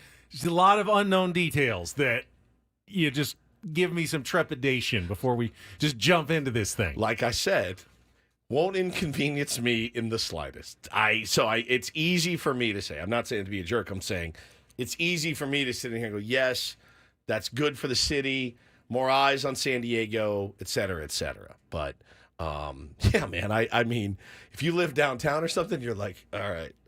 Like, if it's downtown, you're like, whew. And, like you said, you have to put up with it with the Rock and Roll Marathon and all the other things they shut it down for. But I think it would look pretty cool. And it, obviously being here, living here, I'd watch the hell out of it, wouldn't you guys? You'd finally get me to sit down and watch a race. Hey, I've driven on that street. Hey, I've driven on that street. Yeah, I know that corner. Yeah, I tried to. I had parallel parks there once. So good. Jay in the chat says, let's get Kelly Danick's thoughts on this. He also says Bennewood's pace car. Oh, I like that idea. Another idiot just spun out. Fifth into the harbor. She should broadcast that. The ladder and the roads on this NASCAR race. She should absolutely be the broadcaster for it. Idiot left the checkered flag. That's great. All right. Well, I want to know more about it, certainly. Yeah. But anything that I don't think this would be until at least 2026 if it did happen. All right. Yeah, that's not promised to any of us, so maybe we just relax. Anyway, I was surprised at the amount of passion, though, that I got in terms of the responses, both pro and con, for a potential NASCAR street race in San Diego.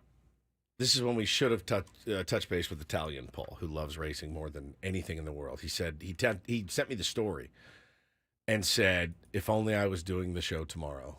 And had he done the show tomorrow, he would have done 20 minutes on this race. So, oh, well, yeah.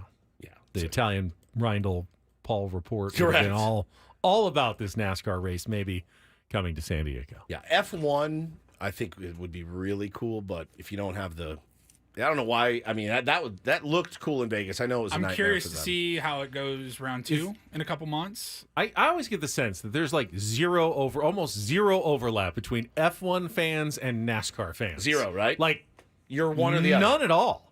Like F1 fans are wine and cheese, and I mean, it is absolutely like, it's like America's Cup fans. You have to be super rich to be interested and involved in F1.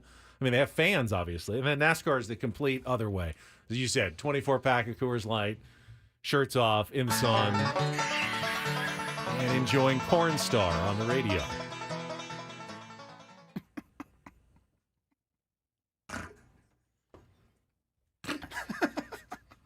Plot twist. It begins on Highway 101 in Encinitas. Now, how do you like that? Yeah. You like that idea? You know what? I'm fine with it. I'm not fine with it. I'm not going to be a NIMBY. I'm not going to be a NIMBY. Is it good for you? Is it good for the city? Great. Let's do it. I don't know if it is or not. I think it'd be awesome. Is it bringing in tourists? I have no idea. Don't we like tourists sometimes? We do. Right. We do.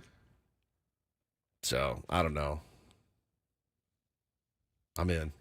Let's do it. Wiz is in. NASCAR race in San Diego.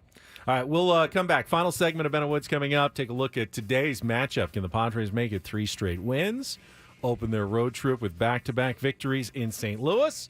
We'll talk about that coming up next on San Diego's #1 sports station, 97.3 The Fan.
Sour 97.3 The Fan is brought to you by Express Employment Professionals. If your supply chain demands a flexible workforce, hire with Express Employment Professionals. With contract and full-time workers from Express Employment, you get the staff you need and manage contingent labor costs. Learn more at expresspros.com. That's expresspros.com. I have a question for both of you, and you can think about it for a second while we check traffic. But the question is, have either of you ever been cut from like a sports team that you were trying out for? Oof. All right. Answer that when we come back here on 97.3 The Fan. From the 97.3 The Fan Traffic Center, here's Kelly Danick. Guys, it's been a busy morning, and we're not over it yet. First off, let me just mention, you're still going to find Claremont Mesa Boulevard blocked in both directions between the 805 and Limerick, all due to investigation of that fatal collision that happened late last night. You cannot take the westbound Claremont Mesa exit off of north or southbound 805 at this time. Now, we've got several other problems working. Southbound 5 before SeaWorld Drive, there is a collision blocking middle lanes. And South 5 Coastline before La Costa reports of a collision. Looks like several vehicles involved in this one, blocking the two left lanes. Just as bad on that southbound 15 in the North County, right before Rancho Bernardo Road. Vehicle went up the right shoulder embankment. Then further down before Scripps Poway Parkway, got a crash blocking the HOV lane. I'm Kelly Danick with Ben and Woods, San Diego's #1 sports station, 97.3 The Fan. So I bring up the question because today is the day that NFL rosters are being reduced from 90 to 53, which is, they used to do it in stages. Now it's all one day. Multiply that by 32 teams. There's nearly 1,000 people who are going to be cut from their NFL teams today. I had no idea they did that. I thought it was still week by week. No, it's just 90 to 53, and today's the day. You got to set your roster. Now, a lot of them will be signed to practice squads, whatever. But for many of them, the dream ends today. And I was wondering if either of you guys ever had the experience of like trying out, and a coach had to tell you didn't make the squad. It did happen to me, and it was devastating. It's a bad feeling. Played freshman year of high school, made the team, right? JV, right, as a freshman. All right, we got a radio show going on in here. You're the one who gets It's hot 100 and opens degrees the door. in It's here. not. I don't know what to tell you. Just it's you. 100 degrees in this room. Plenty cool in here. Adam walking by giving a tour to Braden, who works here, so I don't have any idea what here's the studio. That's a morning show on right now. God. So I make the team. Make the team as a freshman. And then so we had two things you could do after your freshman year. You could go play American Legion ball, or you could play like city ball, where your parents stroke $150 and you just go play in the city league against your buddies. American Legion ball was where the real G's played. I mean, like, they had the sickest uniforms. They traveled a little bit. And I remember going out for Legion ball with a bunch of my high school buddies. And I remember having the worst tryout that a human being could have. Oh, no. Like Willie Mays Hayes fouling the ball straight up into the cage. And then you do that twice, and the meltdown comes. You're like, oh, my God, I can't hit. Booted a couple balls at third, didn't pitch well off the mound, and I didn't make the team. And really, they only took like 2 or 3 guys, and the real G's on our team made it, and I didn't. I had to go play city ball, and I was devastated. It made me work my ass off that summer, and I went to a baseball camp and came back and had a monster sophomore season, and then we moved my junior year, and so I was kind of screwed.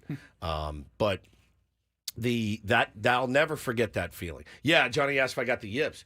Yeah, man. I mean, I 100% did. Dude, the funny thing is, I can remember it like it was yesterday, and I'm probably, how old am I? 12, 13?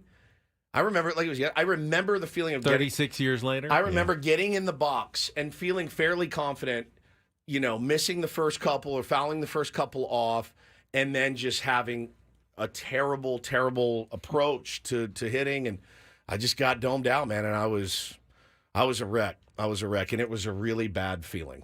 That's the only thing I almost certainly should have been cut from my 7th and 8th grade basketball teams because it was not very good. But they always had a spot at the end of the bench for me to play and just kind of sit there and be there at practice. How many minutes did you get? That's in the big season. Thing.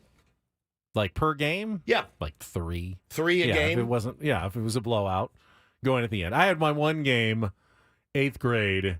We were way ahead. So I got in. I got to play like 10 to 15 minutes at the end, and I think I scored like 7 points. Look at and you. it was like, Yeah. 7. That was like my bad. career high. It was my 7. best game ever. It's yeah. probably more than I ever scored in YMCA ball, man. I don't think I was ever cut. I didn't make Best all. I team didn't make spirit I all won. stars in Little League, but there was not like a tryout. I didn't for that. either. I just found out I didn't make it. I expected to make it, and that was devastating that year. Literally, But- the first All-Star game I ever made was an adult ball All-Star game.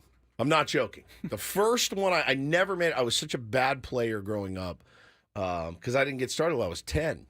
And I'd never thrown a ball, caught a ball, hit a ball. I was 10 years old. I was way behind the 8 ball there. At least wants to know, was I the tallest kid? No. In 7th and 8th grade, I was on the shorter side really? on my team. Yeah, I didn't played know guard with no ball handling or shooting skills.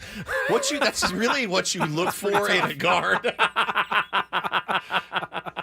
I'm actually surprised I'm shocked you weren't cut then. Yeah, me too. Paulie, you ever get cut or not make a team? No, I never got cut. My high school at least, we had so many, varsity, JV, and freshmen. So you kind of already knew. It was like you know where your role you is. show up to tryouts, like you kind of knew where. Like yes, of course, You're being assigned somewhere. The elite freshman could make it to JV or even varsity. I remember a kid on our JV team. 2 kids got called up to varsity, and that was devastating. Like that, our freshman year, our season's over.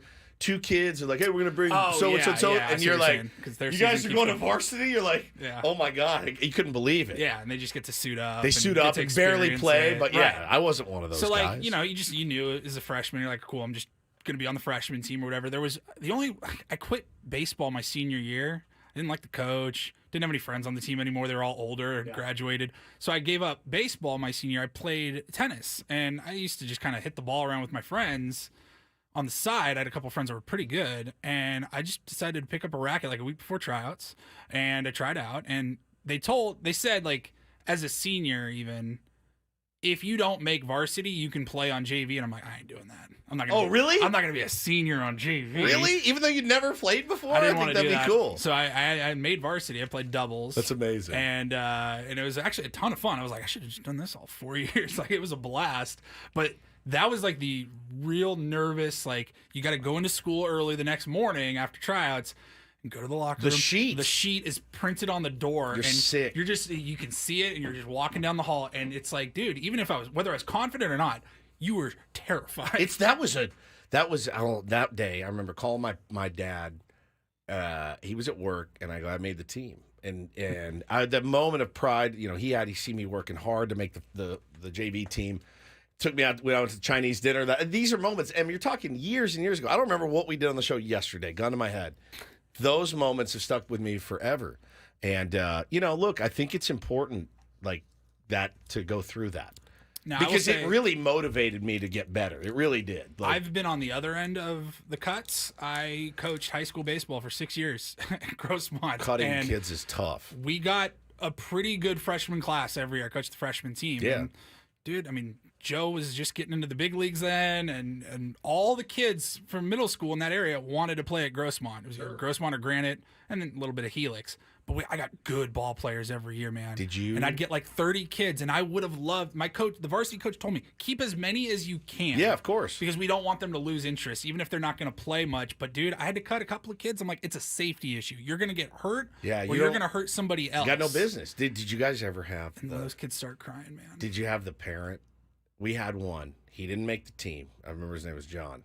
And he didn't make the team. And his dad, the next day, was in the coach's office. Okay. And then it was, John's going to help out at practice and do that bit. And I said to myself, even in as a freshman in high school, I said to myself, that's not right. Like, he didn't make the team, but he's out here. And I was like, I liked the guy well enough. But it was also like, bro, your dad went in and campaigned for you to be here. How do you go? Now, did he ever get into games or anything? No, he wasn't on the team. He's willing to put in work and be there and help the team, then I don't have a problem with that. It was just really weird, man. And there's so many politics involved with it. There still is. But, I think that's good for kids to remember that trauma. Brandon wants to know, Ben, how did you do with the golf team? In high school at Torrey Pines, I kind of made the team, but I was on the B team because we had so many good golfers. Oh, yeah. But there would be matches. It's like the non-travel squad. But we'd occasionally play against some of the lower level teams because they didn't need their best players every time. And then in college, my tryout was like 1-9 hole. They were so desperate for players. I didn't even know they could I have made it? You might have, actually. They were so desperate. I was in borrowed shoes and borrowed clubs, and I shot a 42, and they go, "Oh, you're on the team. You are on the team." I go, "Oh, My high cool." school golf team had like 3 guys on it. You would have no made it. idea that I could play college golf. Look at me. You can. Look College at me. golfer. Look at me, college golfer. All of a sudden, I didn't even have a golf shirt with me. I had to buy one at Golf Now Mart. that don't lie to me. I all know, right? no. Freshman year in college, all I had was T-shirts, and I was like, I need to buy a golf shirt to go try out for the golf team, and borrowed shoes and clubs. That's amazing. Look at you now. And there, look at me now. Playing club championships at the GOAT. Not well, though, still. Tonight, Padres, well, Let's kind go. of late afternoon, early evening matchup. Game 2 of 4 against the St. Louis Cardinals. 3:45 EcoWater SoCal pregame show. Welcome back. Sammy Levitt today, 4:45 first pitch. Dylan Cease on the mound. He's certainly not been bad, but he's coming off a loss in his lost 2 of his last 3 starts. Uneven a little bit. I mean, he's given up 2 earned runs, 3 earned runs, 2 earned runs. Yeah. That's pretty. I mean, it's not bad. No, not at all. And the 1-inning start to start his month. So he's got a 3.5 ERA. He has given up 4 unearned runs, but obviously, defense has let him down a couple of times. Had 5 walks 2 starts ago. That was against the Rockies. He won that one. Won that game. Looking for him to kind of maybe lock back in with one of those starts we saw in August when he was going through the dominant run that included the no-hitter. He will be pitching against Miles Michaelis, former Padres farmhand from long ago. Had a pretty mediocre season this year with an ERA over 5 for the St. Louis Cardinals, and a team that feels like they're on the brink of give them the nudge and push them off the cliff. Like the fans have turned on them, as we heard, kind of Jesse talking about it. I heard with Annie yesterday, Derek Gould, who covers the team, talking about just, the struggles right now in St. Louis. This is a team you want to take advantage of at the moment. You've got them kind of staggering. Go ahead. Knockout punch the next 3 days. Take 3 of 4 or even all 4. And it was pointed out, Padres have now won 2 in a row with Martin Perez and Randy Vasquez. Yeah, buddy. They now have Dylan Cease, Joe Musgrove, and Michael King the next 3 days. Should all, give you a great chance to win any or all of these next 3 games of this series coming up. So we'll see how it goes tonight. He's coming off his best start in Michaelis, probably his best start of the year. He pitched against the Brewers, who are really, really good. 6 innings, 2 hits, no earned runs. Benny, 1 walk, 3 Ks. Brought his ERA down to 5.19 as it sits right now. But, yeah, man, I mean, look, you look through his starts. He's 3, 4, 5 runs a game. So get to him early. You got first licks. Go get him. All right, we'll be back tomorrow morning at 6 a.m. to talk all about it. Annie and Elston coming up next. For Paul Reindl, Stephen Woods, I'm Ben Higgins. Have a great rest of your Tuesday. From all of us here at San Diego's #1 sports station, 97.3 The Fan. So long.